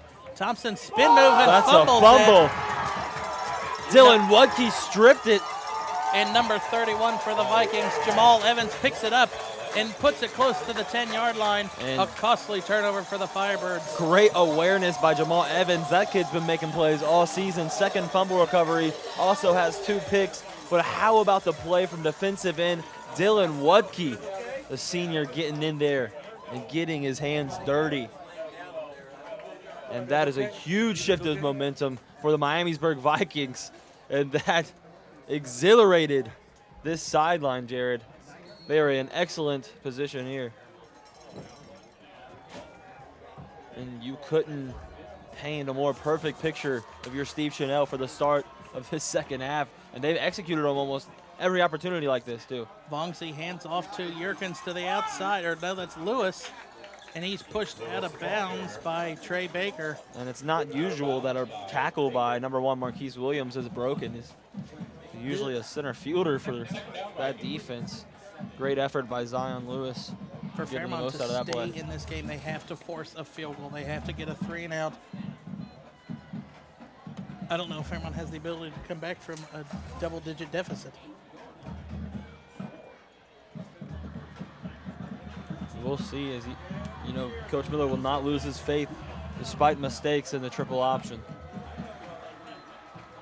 As long as he hands off to Yerkins up the middle. Yerkins spin move, and he's got it. A 6-yard touchdown run by senior John Yerkins, his second of the game. And you see number 10, Evan Ovalhoser, one of the more skilled tacklers on that team. Just could not bring Yerkins down. Pure strength to getting him into the end zone that time. And that makes for his 6th rushing touchdown of the year. Number 23, as anticipating having an excellent season. Now the all-elusive extra point to put him up 8 points. Kick is up. Kick is good. Miamisburg leads 21-13 now over the Fairmont Firebirds. And the Firebirds keep getting closer and closer on those extra point block attempts. But it is 21-13. Vikings starting off this second half with a score and ending the first half with one as well. So huge momentum shift. It's everything you want in a back-to-back offensive drives. So Miamisburg kind of Bill Belichicked him and didn't even realize it. There he is, number 17, Dylan Wudke in the huddle. Made a huge play for him last drive.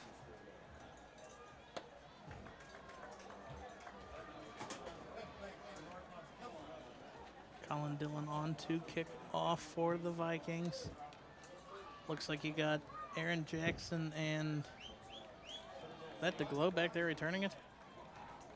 DeGlow has been returning it at times, but not quite. I don't know if I would be doing that. You take a chance of an injury risk.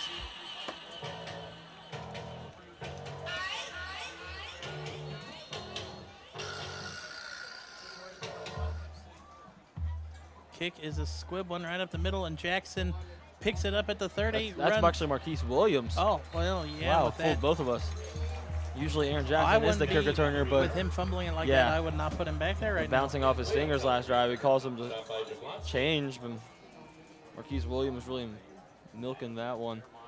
That'll bring back out Braden Miller, who cannot be happy after that mistake, but you have to move on after something like that. It wasn't really a mistake. You got to forget about it. It was just an excellent defensive strip by Woodkey, as you said, but I mean, now down 8. I mean, your game plan for the second half just went out the window. With everything. Because you were only down 1, now you're down 8. Miller keeps it. Miller runs to the outside. Miller has a first down and pushes over number 2 of the Vikings, Cameron Moore, across midfield. And we see him executing the read option perfectly there, and he's done that a lot this season, Jared. And sometimes it gets blown up, but when he rips it off, it usually goes for a pretty big play. I don't think Chris Thompson will touch the ball yet on this drive. He was the one who fumbled, and Miller has been known to not go back to him. If you turn it over, you're not going to get a chance on touching his ball. Yeah, Miller racks up. Now that's just under 350 rushing yards on the season, along with 5 rushing touchdowns. Miller gets it, and Miller will keep it, and he hits hard, but spun off of that one. And toughness and durability is one of his key skills. Number 12 takes the hits and keeps on going. So good short yardage defense here by Miamisburg. He's only 5'9", 178 pounds. So he's probably one of the littler ones out there when he's getting down in the line of scrimmage. Well, his muscle mass, from what I've heard from his teammates, is ridiculous.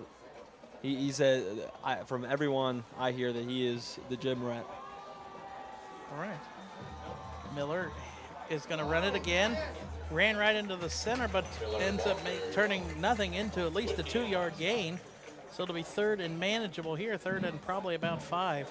Yeah, and that's what they had in mind, Jared. Obviously, you want to get the first down there, but you can make it as easy as possible on 3rd down. And they've been pretty solid on 3rd down this year, executing. 3rd and 5 from the 41. Brian Hall guarded by Moore at the top of your screen if you maybe want to look at that way.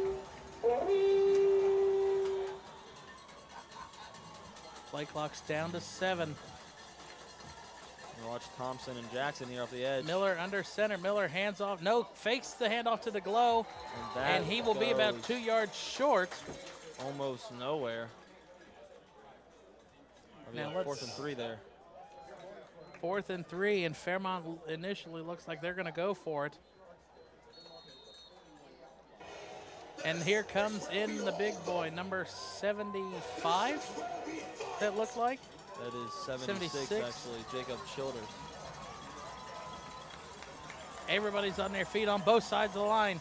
And Ryan Hall motioning to the other side. They're shifting the offensive line as well. 4 seconds left on the play clock. Miller under center. 2. Miller hands it back to pass.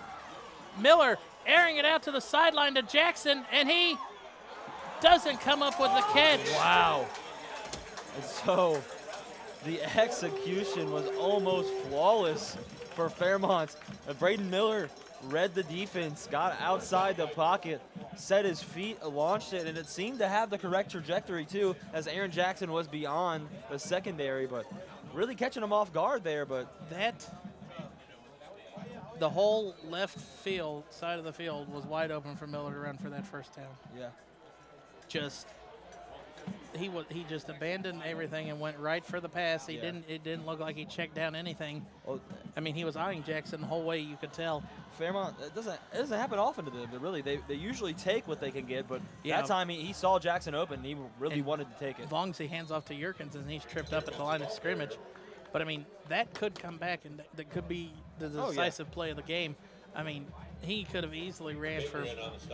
There was nobody on the left side of the field. That's a 20-yard run for him. Well, I also understand it because a play like that can swing momentum in such a way where you can get about a 21-point just swing off of such an exhilarating event. 2nd and 7 from the 42 now for the Vikings. 5:40 left in the third. And Lewis gets the carry, and he's hit right at the line of scrimmage. Maybe we'll gain, well, no, the refs mark him right at the 42, so gain of nothing. So Fairmont in a tough situation, but if their defense can keep it up, they're still in this one, Jared, especially with their tendency to own time of possession. 3rd and 5, they call it a gain of 2. I mean, right now, Fairmont playing behind, they don't really have time to afford with the time of possession. And Yerkins, the lone back, 3 receiver set here. Vongsy back to pass. Vongsy looks to throw it and is hauled in by Jackson Myers. Wow. Miamisburg on the passing attack. They are just finding the holes, and Berg looking more impressive as the season continues, Jared. And same goes for this game. Wow, under pressure. Fairmont brought the blitz, and they almost got home on it, but a lot of motion. Vongsy able to find the seam. Hand off to Lewis out of the backfield. Lewis bursts through and has a first down for the Vikings. Lewis, fantastic job finding the hole, getting up through and dragging Jones Whitaker for a few yards as well at the end of that one.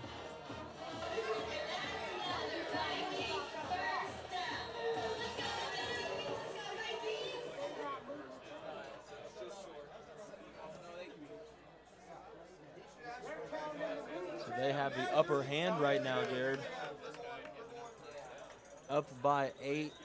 Ball is moving. And they are official close to their stoppage. Now they're going to reset the play clock.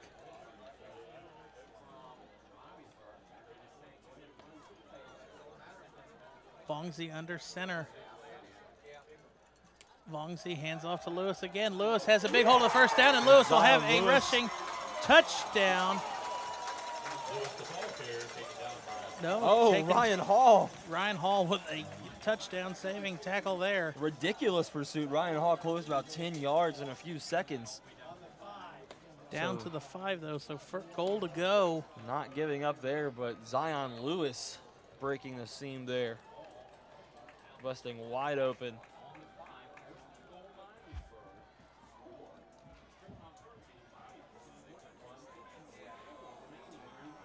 This, for Fairmont, you have to just, your defense, you have to come here with your ears pinned back and just rush the quarterback.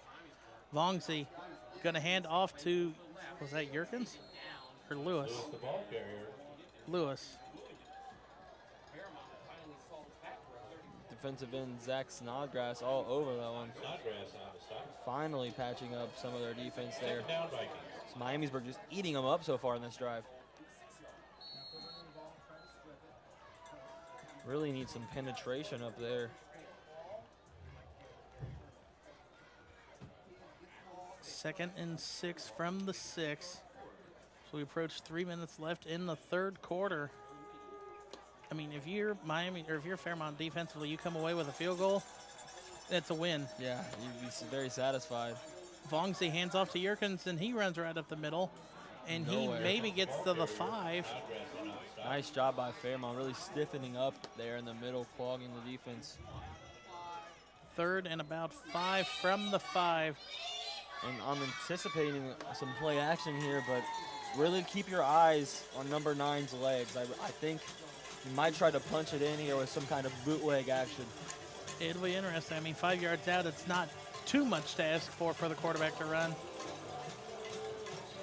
But third and 5, both, or Fairmont gets a stop, they have a chance. Miamisburg scores a touchdown, that makes it a little bit harder. Looks like they're lining up to run it. Vongsy going to roll to the right. Vongsy wide open in the end zone. Oh, wow, Ryan Hall swooping in Incomplete. at the last second. But how about the pressure from defensive back Andrew Murray coming off the edge and really creating that tension there.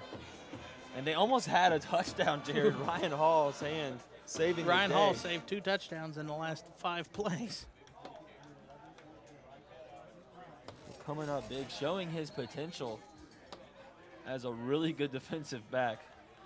Now, you've mentioned Fairmont has gotten into the backfield on these kicks. Snap is high, kick is up, and kick is good. So 24-13 now the Vikings lead. But if you're Fairmont defensively, that is a huge win. Even though you're down by 11, it's still only 2 touchdowns. And there's a lot of time left for them. Like I said, Fairmont has that lethal. They are lethal with that onside kick. Yeah, well, and also they can get a touchdown. They can milk the clock for about 6 minutes here, stop Miamisburg after a 3-minute drive, and still have the rest of the game for them. Yeah, but you want to take? I wouldn't take that chance. I'd try and score as quickly as possible here. If you're Fairmont, we'll see. See if we see another passing attempt also in this game. I don't think so. I don't know. I think Fairmont might try to be a little aggressive near the end, especially if they're still down like this. And with the flow of the game, I'm really predicting that they might be.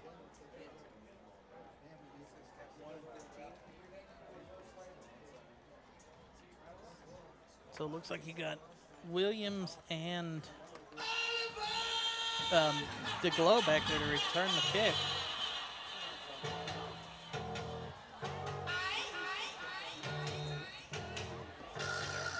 Dillon kick is a high booming one going towards the sideline, but Williams will field it.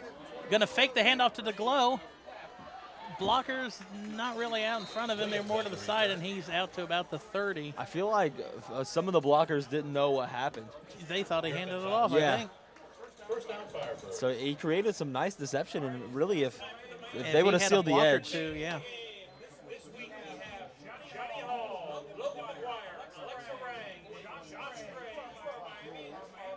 A kind of a do or die drive here for Fairmont's offense. Yes, you have to. The type of away. offense they are. You have to come away with points on this drive if you're Fairmont. And if I would like to see them score before the quarter ends. So they set up here with 10 on the play clock. Miller under center. Miller pitches it to Jackson on the outside. Jackson cannot make the first man miss, and he is tackled by, looks like Jackson Myers at number 31 for the Vikings, Jamal Evans. All over the ball tonight. That's about a 3-yard loss on the play.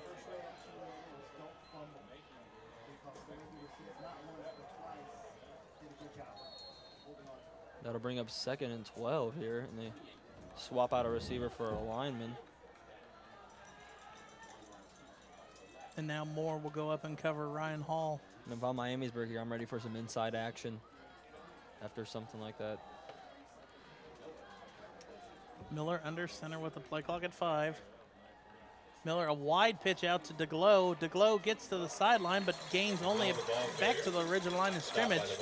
So outside again, gets nothing. 3rd and 10 coming up with a minute left in the 3rd quarter. And here comes the Viking horn. 3rd and 10, this is where Fairmont needs to establish themselves. Lineman coming out late. Chase Fugate checks into the game, and he will come down and play wide receiver on the numbers close to you, and he will be guarded by number 25, Joey Yerkins. 3rd and 10. Miller flips it to Jackson. Jackson cuts it back in. He has to get to the 40, and he almost does. That's 4th and 1, Jared. 4th and, I would say, inches, and it'll be interesting to see what the Firebirds do. Here comes in the tonnage for the offensive line, and Fairmont should go for it with 4th and inches.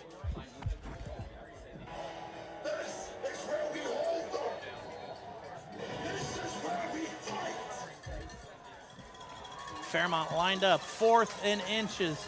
Ball is at the 39 3/4, and you got to get to the 40. And the same formation they lined up to get that last 4th down. DeGlow gets it. Works again to the other side, the exact same play. And that, well, the officials will stop the clock to spot the first down, but that will probably ultimately be the last play of the 3rd quarter. I mean, only 16 seconds. Fairmont doesn't. And there the clock goes, and that one will be it. Yeah, they're going to take a breather. Fairmont will take the first down and go into the 4th quarter down 11, 24-13. The Vikings lead going into the 4th and final quarter of our City Barbecue Game of the Week for week number 6. Jared, now this becomes one of the most important quarters of the Firebird season. This becomes the most important drive of the Firebird season. You have to score on this drive. Already converting on 4th down once. See if they can keep up. And you got to wonder how long can Miamisburg contain? I don't know. It'll be interesting. I mean, at one point, if you're Fairmont, you have to start calling the passes. And we'll see. I just don't know. But 1st and 10 at the 41. Fairmont has got to score on this drive.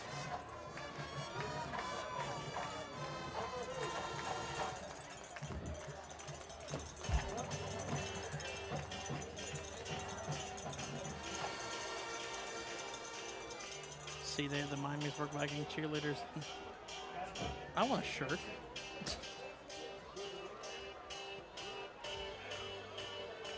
All right, out of the quarter change. Fairmont 1st and 10 at the 41, down 11.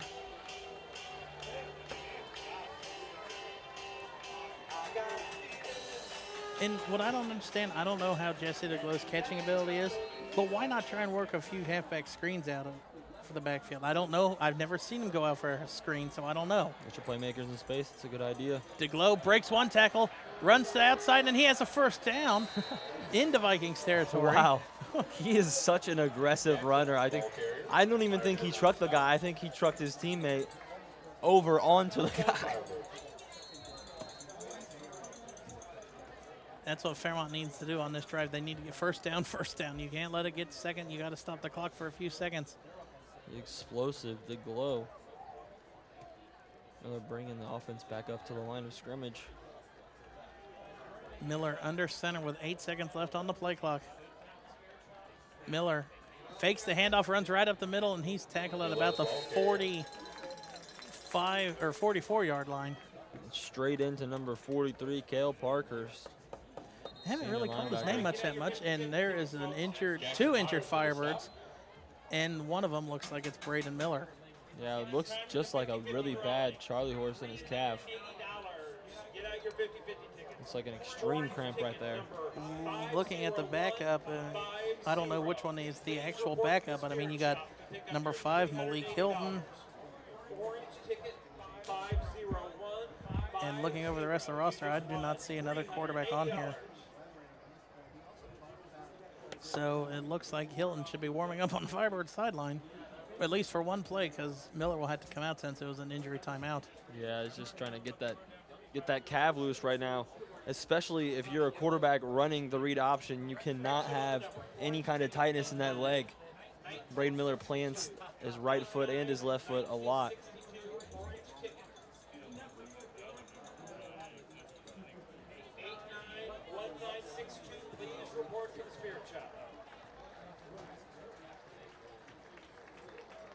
And Miller goes off the field with a standing applause.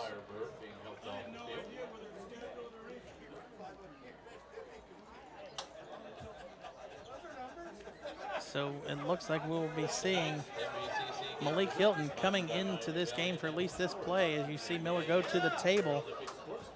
And Fairmont's head trainer, Robin Lynch, is going to try and work out that Charlie horse.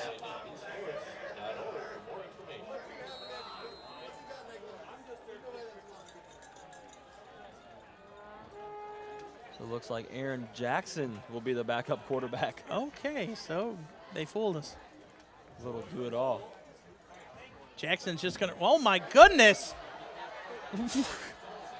Jackson, I thought, was just going to run right up the middle, and he burst for a 15-yard gain. I've never seen such an elusive QB sneak in my life. I've never seen the quarterback push the center out of his way. Aaron Jackson. And here comes Braden Miller for that one play. I mean, look at it. He get out of the way, center. I don't need you to block for me. I'm going to run right by him.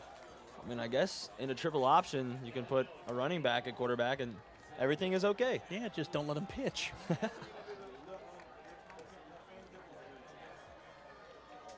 Miller under center, looked like the lineman moved, but DeGlow burst through, and DeGlow will have a touchdown run. No flags on the field, and Fairmont cuts this lead to 4, depending an extra point. And you know when Jesse DeGlow gets daylight, it's over. Surging up the middle, past the line. No linebackers are catching him. Cameron Moore does, but not before he ends up in the end zone. Asserting himself. Out brings the extra point crew. No, they're going to go for 2. Try and make this a 3-point game. So Fairmont. I don't think I've ever seen the Firebirds go for 2. Fairmont is getting aggressive, and there's that goal line formation that we've mentioned 2 times. Give it in to this Baker. Game. Miller going to run it himself, going to pitch out to DeGlow, and he is short. Just short. And how about the trail from Matt Jablonski? Senior linebacker saving that play, and now Fairmont will need a touchdown to win this game. And there you go. You executed on your most important offensive drive of the season so far. Now you come back with the onside kick. You've been calling all game, Jared. I have. Hopefully I'm right. Maybe I should go next door to the Fairmont's booth and tell them what to do.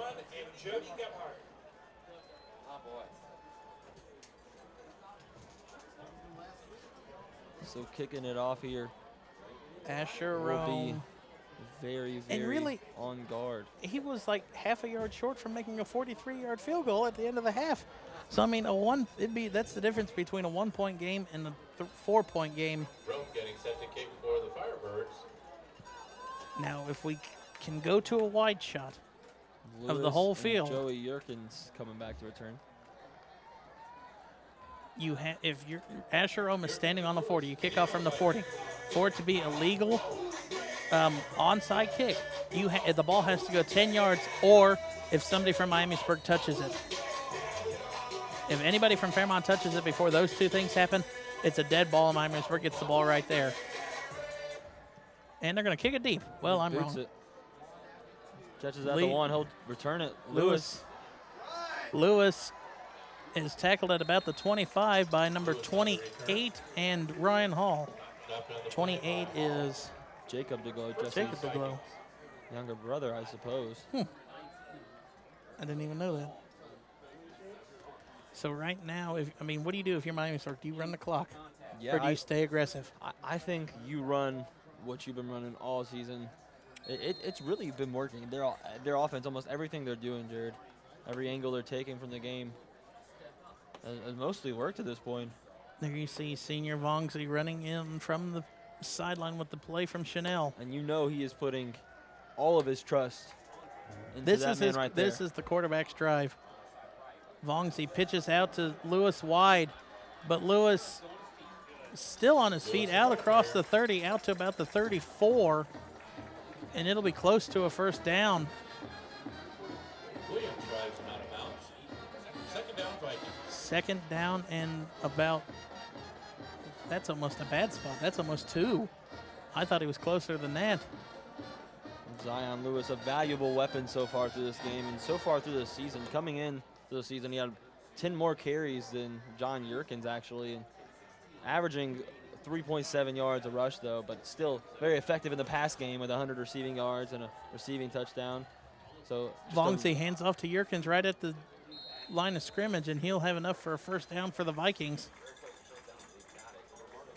Moving the clock a little bit.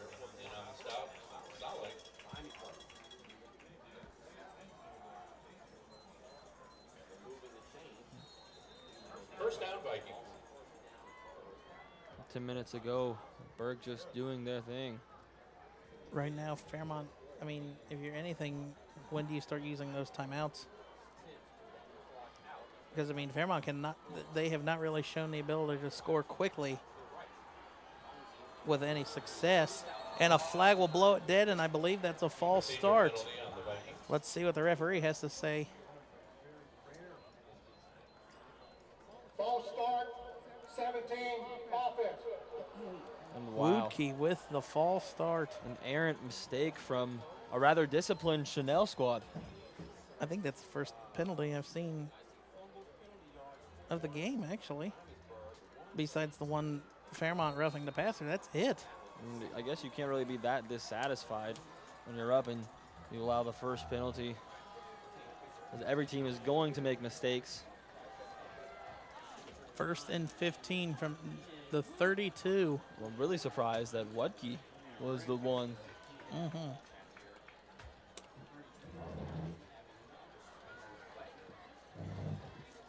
So getting everything they can.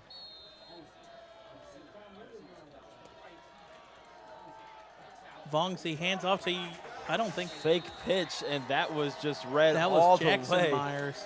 And a big lost Number tackle in the 61, backfield.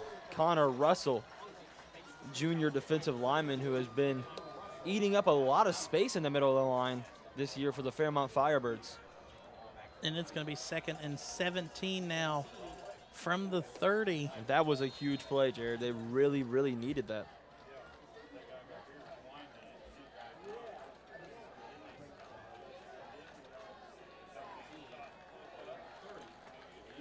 Miamisburg coming to the line. Vongsy's going to line up empty backfield and shotgun. Colin Dillon. Well, nope, now the receiver running back comes in. Vongsy hands it off to, that is Yerkins, I believe. Fairmont trying to rip the ball out.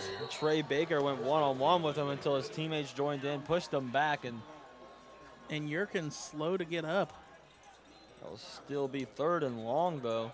3rd and about 12. Third down, Vikings. So here's a big situation for GWOC's number 8 passing defense. And a usually sharp secondary. See if Tate Vongsy can pick apart this defense yet again, Jared. 3rd and 12. Vongsy under center. Vongsy gonna keep it and roll to the right. Vongsy is hit in the backfield for a big loss. That is number Was that number 34 for the I think that was Fireworks? number 13, Andrew Murray. Yeah, Andrew Murray came off the edge, and he is usually a defensive back who gets swapped to outside linebacker at times. Oh, look at that straight beautiful off. spin move. Colin Alcorn, number 78, senior lineman. Vongsy was not expecting to be hit by him. Yeah. But that spin move, ooh. Andrew Murray. I think Miller will be happy with getting the ball back with that play. 7 minutes and 7 minutes and some change left. we all know Fairmont is fully capable of milking. And they will get the ball at about the 34-yard line with 7.5 minutes left. Should we say fasten your seatbelts? This is what we both expected. Coming down, it's gonna come down to the last minutes in this one, if barring a horrible mistake from Fairmont. I mean, you would assume keep giving the ball to the Glow. It has not. It has worked for you every possession, every drive. It at least, if you don't give it to the Glow, I would have to say Jackson has been proving himself with the speed, and DeGlow keeps it and maybe gains one on the play. Yeah, I don't know if it's so dependent upon who carries the ball at this point, Jared, as it does the play design. Really, we've seen some interesting blocking schemes from Fairmont today. And that was another thing I was going to say. It's going to be if you can get your block or not. Chris Thompson and Aaron Jackson off the edge, the two running backs, have been laying some really fantastic blocks, opening up this rushing offense. Under 7 minutes now. 2nd and 9 from the 36. The play is called. Chase Fugate and Ryan Hall out wide. Ryan Hall is actually guarded by Joey Yerkins. With Cameron Moore. Miller is going to keep it, and Miller will be about a yard short of the 40, so it'll be 3rd and about 6. So kind of manageable for the Firebirds. It doesn't really matter at this point because you're going for it on 4th down anyways if you don't get it. So see if they can execute the first time. Play They'll clock's bring down in to the 15. big guys.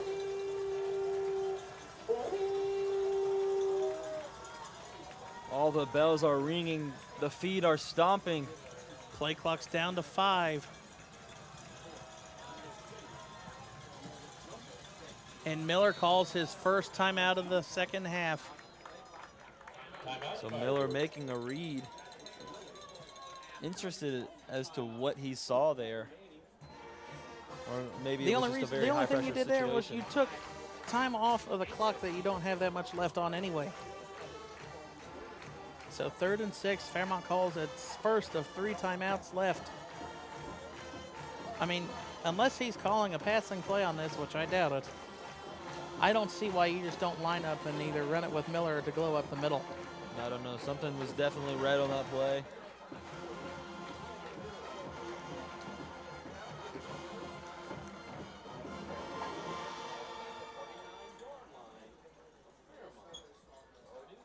Here's the third quarter scores around the G-Walk. We have Wayne 21, Centerville 14, Troy 42, Tip 14. So out of the Firebirds timeout, they are lined up already. Butler 24, Greenville 6, and Fairborn 13, Stebbins 7. Third and 6 from the 39.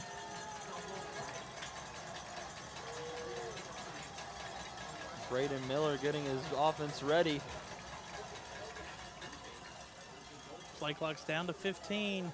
Readjusting a little bit. Fugate's going to go back to the bottom of your screen. Thompson in motion. Miller with an end around. Fugate. Fugate is brought down in the backfield, and a flag comes in. I would assume that will be a horse collar tackle, depending on what the ref says here. Huge read there by Jackson Gebhardt on the outside, taking advantage of it. A face mask against the Vikings. That'll be enough for a first down. 5 yards, defense.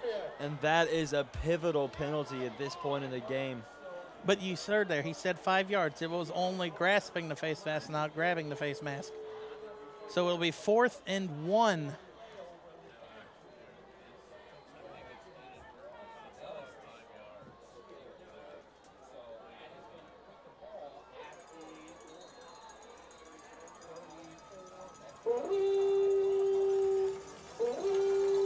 So it will not be 4th and 1. They'll let the play stand in 4th and 10.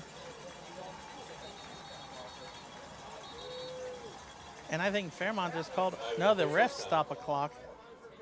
I'm confused.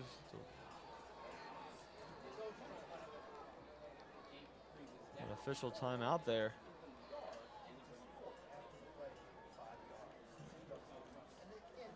They're definitely discussing something.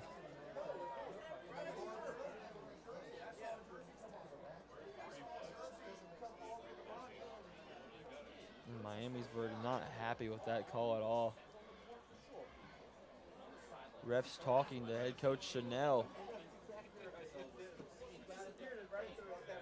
I don't know. I mean, if the penalty is called, you would think it would be from the original line of scrimmage. You would think.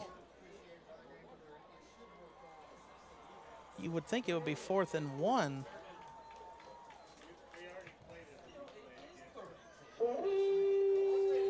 But I guess not. 4th and 10 with 5:30. It's 3rd and 10. Oh, 3rd and 10. Okay. 3rd and 10 with 5:30 left and the clock is running. I don't know if Fairmont realizes the clock is running. Play clock's down to 10. Firebirds will line up in their usual formation. Jackson in motion. Jackson Pitch gets a out pitch. to Jackson. Jackson has the edge and he breaks one tackle and it'll be 4th and about 4. Jackson getting about 4 or 5 yards on that one. But a great read on the outside by Dylan Wudke. Getting right past that line, almost bringing them down for a loss. Fairmont coming out. And it looks like they're going to punt. On 4th and 3, Fairmont is going to punt the ball away. With 5 minutes left? Wow, I was not expecting this at all, Jared. Well, if Miamisburg does run into the kicker. They've been going for this repeatedly. Ryan Hall with a booming kick. I think they called Fairmont tried to call timeout at the last second. But Fairmont is gonna.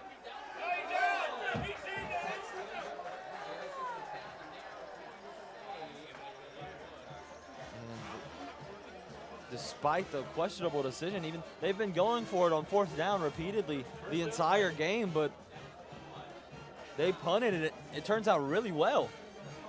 Miamisburg will start this drive on the 1, and it's baffling that they went through with that, Jared. He must have established position back out of the end zone to get that 1st down. Also, another thing, I saw a couple Firebirds trying to call a timeout right before the punt. So they were trying to call the miscommunication. punt, or they were trying to call it, but Fairmont or Hall was calling for the ball. So it'll be 1st and 10 from the 1 for Miamisburg. Fairmont's defense has got to be playing with their ears pinned back on this one.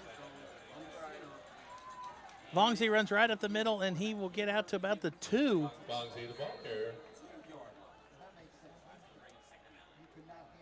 And if you're Fairmont, or if you're Miamisburg, I do not see a pass coming out of this. Yeah. They're going to run it 3 straight times, and that's going to be it. Fairmont not using their timeouts.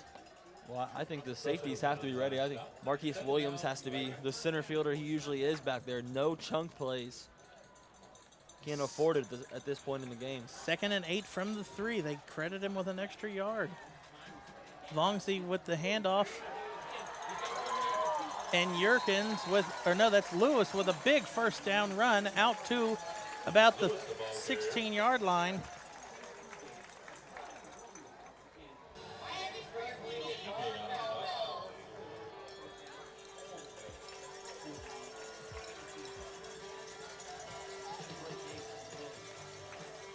.4 and 15 left in the game. And right now, Fairmont has got to use the timeouts and has to get stops.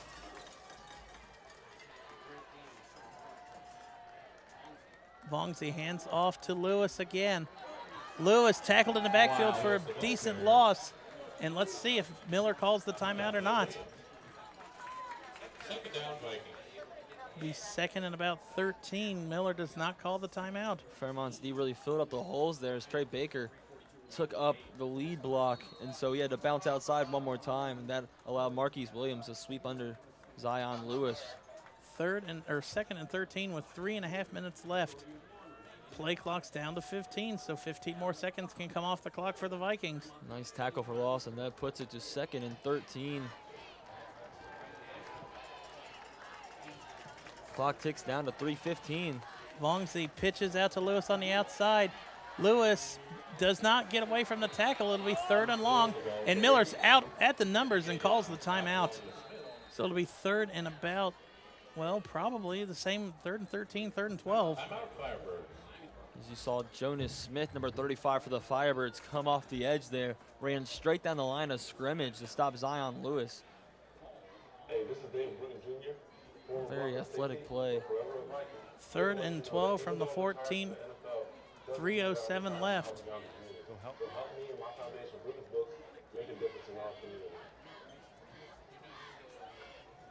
They have to have this stop.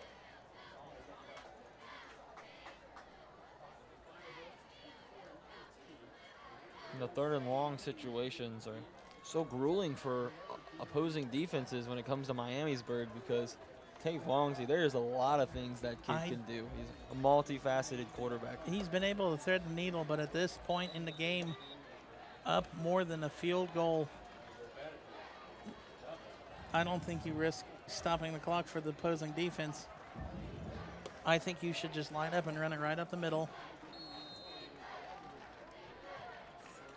So we'll see if they come out in the famous wing tee. Stacked up on the line, and the play clock is down to 12. Chanel send them out, and they're sprinting to the line of scrimmage. I don't think they realized that it was ready, and this is where Fairmont play clock's at 3. Just hiking at 1. Vongsy's back to pass. Vongsy middle of the field, and it'll be close. He'll get that. He'll get the first down. Trey Baker with the tackle, but not before Jackson Myers crosses the first down marker.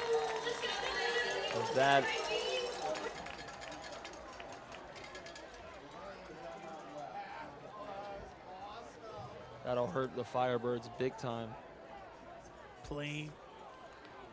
This could be very well the last drive of the game. First and 10 from the 29. Fairmont at this point now needs to force a turnover. Stacked on the line, run up the middle. Hands off to Yerkins. Here comes the ball carrier. Picks up about 2 on the play. Jones Whitaker in on the stop, along with Solly. Second and 8. Clock closing in on 2 minutes. And it'll go under 2 on this play.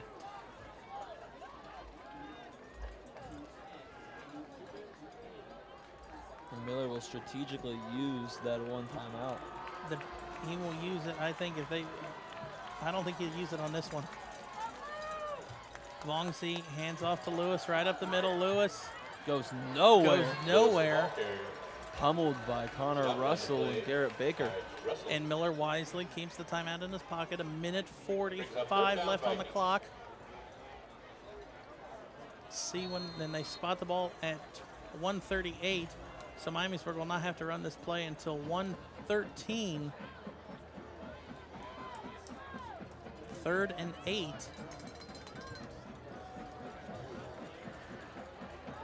So with a stop here, should be expecting a timeout, although with under a minute, we have not seen Miller's offense. Gonna roll to the right. Vongsy is gonna keep it, and he will be out to the 37, and Miller immediately calls the timeout for the Firebirds at 1:08. Stop made by about a yard, well, they're gonna mark him about 3 yards short of the first down. brings up 4th down. 4th and 3. Kettering Sports Medicine is proud to be the sports medicine provider for Miamisburg City Schools. Kettering Sports Medicine. So obviously, when it comes to a coach, you have to have these little folders of plays for certain situations, but Do you think Miller has an abundant amount of plays for that 1 minute left in the fourth quarter? Well, remember last year when there was 0.7 seconds left in the game we did against Centerville with Fairmont? Miller called that, or Miller, it was going into the half, and Miller, they got the onside kick of the ball, and they threw that pass. Hall caught it, but pitched it back as soon as he caught it. I think that is about the biggest trick play that Fairmont has. Unless you somehow get the ball out to Aaron Jackson and Aaron Jackson throws it back to Braden Miller for the game-winning touchdown, I don't see any trick plays coming out of the Firebirds stable. And if you're Miller, you have to reiterate, do not touch the punter. If you touch the punter, it's enough for a first down.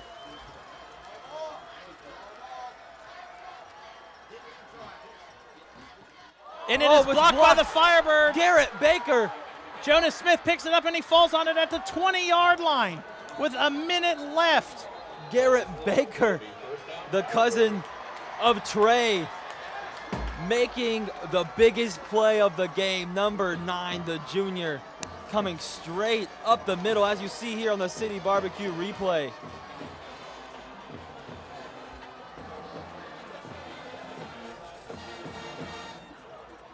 .58 seconds left. Fairmont 1st and 10 from the 21. This one becomes a nail-biter, as we would all expected. We just did not know how, Jared. Everybody is on their feet for the final 58 seconds. It is getting rowdy in here in Holland Field. 2 receivers set. Thompson in motion. Miller back to pass, throws it to Aaron Jackson in the end zone.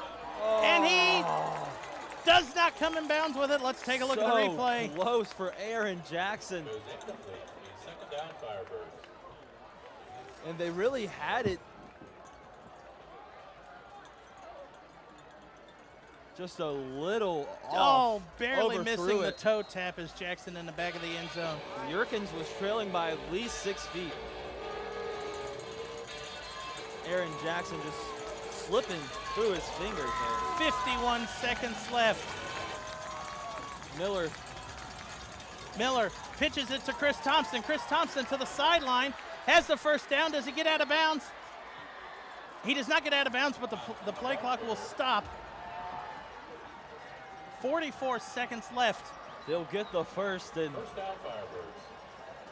if you're Fairmont, you have to be on the line when they spot this ball. Perfect opportunity to execute on, and they'll go with a very unusual set.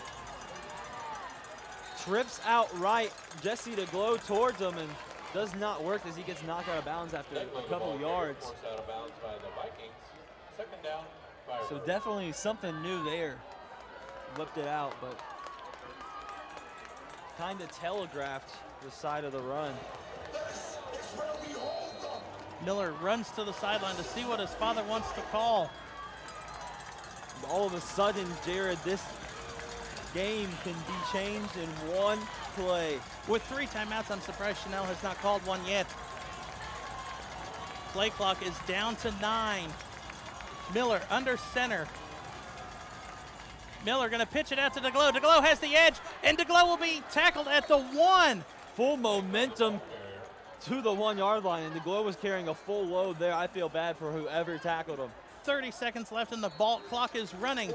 It is 3rd and 1. Miller, Coach Miller calling for the spike. No, Fairmont's gonna line up and run the play. Miller, handoff to DeGlow. DeGlow in the middle for the touchdown.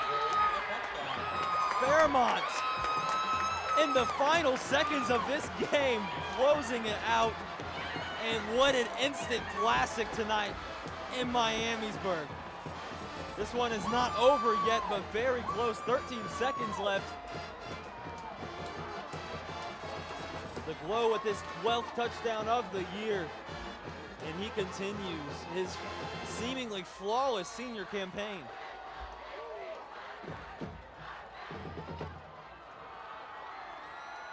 I got one word. I've said a lot this game, Jared. Any given Friday? Wow.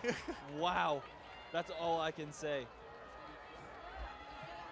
Still an opportunity for a big play here. Firebirds are going to go for 2 to put them up 3, just in case Miamisburg can get into field goal range.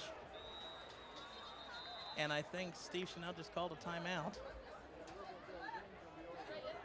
Delay of game. Offense, 5 yards. 5-yard penalty, so now it'll be interesting to see what the Firebirds do. See if they change their decision here. Miller is still on the field, and he is creeping back towards the huddle, so looks like they'll go for it anyway. Ryan Hall, one receiver at the bottom of your screen, covered by Cameron Moore.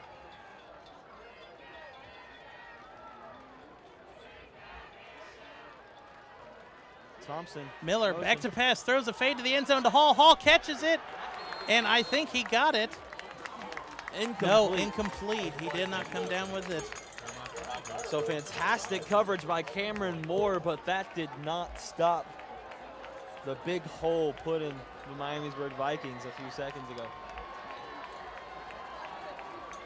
And this Fairmont O-line deserves the player of the week, Jared. They have just kept on chugging no matter what. Ooh. Good night to MVC. Here it is. Oh, that was the two-point conversion attempt. It's something you wonder why Fairmont doesn't do more. That ball to the corner. Tremendous athlete.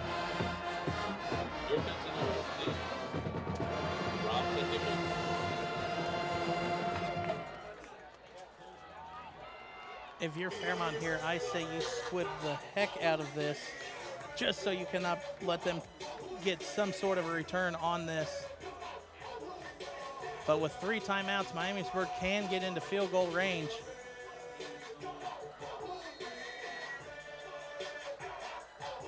Asherom on to kick. Asherom squibs it right up the middle. And it goes out of bounds. That is the worst thing for Fairmont to happen to them. So that will come to the 40 for the Vikings, and they have a chance to do something here. I don't know how long Dylan can kick, but I would assume you have to at least get between the 20 and the 30 for a chance of a field goal. They're very capable of that, Jared. Breaking off 20 yards at any given instance. I guess they changed the rule. You're out to the 35. The Vikings have continuously displayed big-time offense throughout the last 5 years, and so we know anything is possible when Blue gets on the field. 13 seconds left. If you're Fairmont, I would say only rush 3 or 4. And here comes the big man on campus, Tate Bongsy, senior quarterback, for what could be the last drive of this game, what probably will be. Got Wudke out wide with Jackson Myers, Zion Lewis, and Drew Berry. Bongsy back to pass. Throws it right at Myers, and it almost intercepted by number 25, Chase Fugate. 9 seconds left. Great job by the Fairmont secondary. Really collapsing around that one. Really held a deep post. It was intended to Drew Berry. 20 seconds left on the play clock. In comes, I believe that's Dylan with the play call. You gotta drop them back right here, Jared. Linebacker should be nowhere close to the line of scrimmage. Trey Baker going out wide to cover one-on-one. Screen. Vongsy throws a screen to Yerkins. Yerkins has blockers out in front. Yerkins makes still 2 going tackles, to the outside. Yerkins cuts back and pitch. He's pitching it. And tackled out of inbounds, and the Firebirds are going to hold on and win 25-24 in Miamisburg. And what an amazing game we had here tonight, Jared. One of the best games of the season so far. And we know when these two teams gather up, it'll be a chess match to the end. And Chanel, Miller, 2 of the most respected coaches in the state, went head to head, and wow, this is what you come out to see, folks. Fairmont wins 25-24 in Miamisburg on their homecoming. Our next week's game is going to feature the Springboro Panthers and the Miamisburg Vikings down at Careflight Field in Springboro. So signing off for the rest of the Miami Valley Communications crew, I'm Jared Bergstrom alongside Jeff Allen. That's all, folks.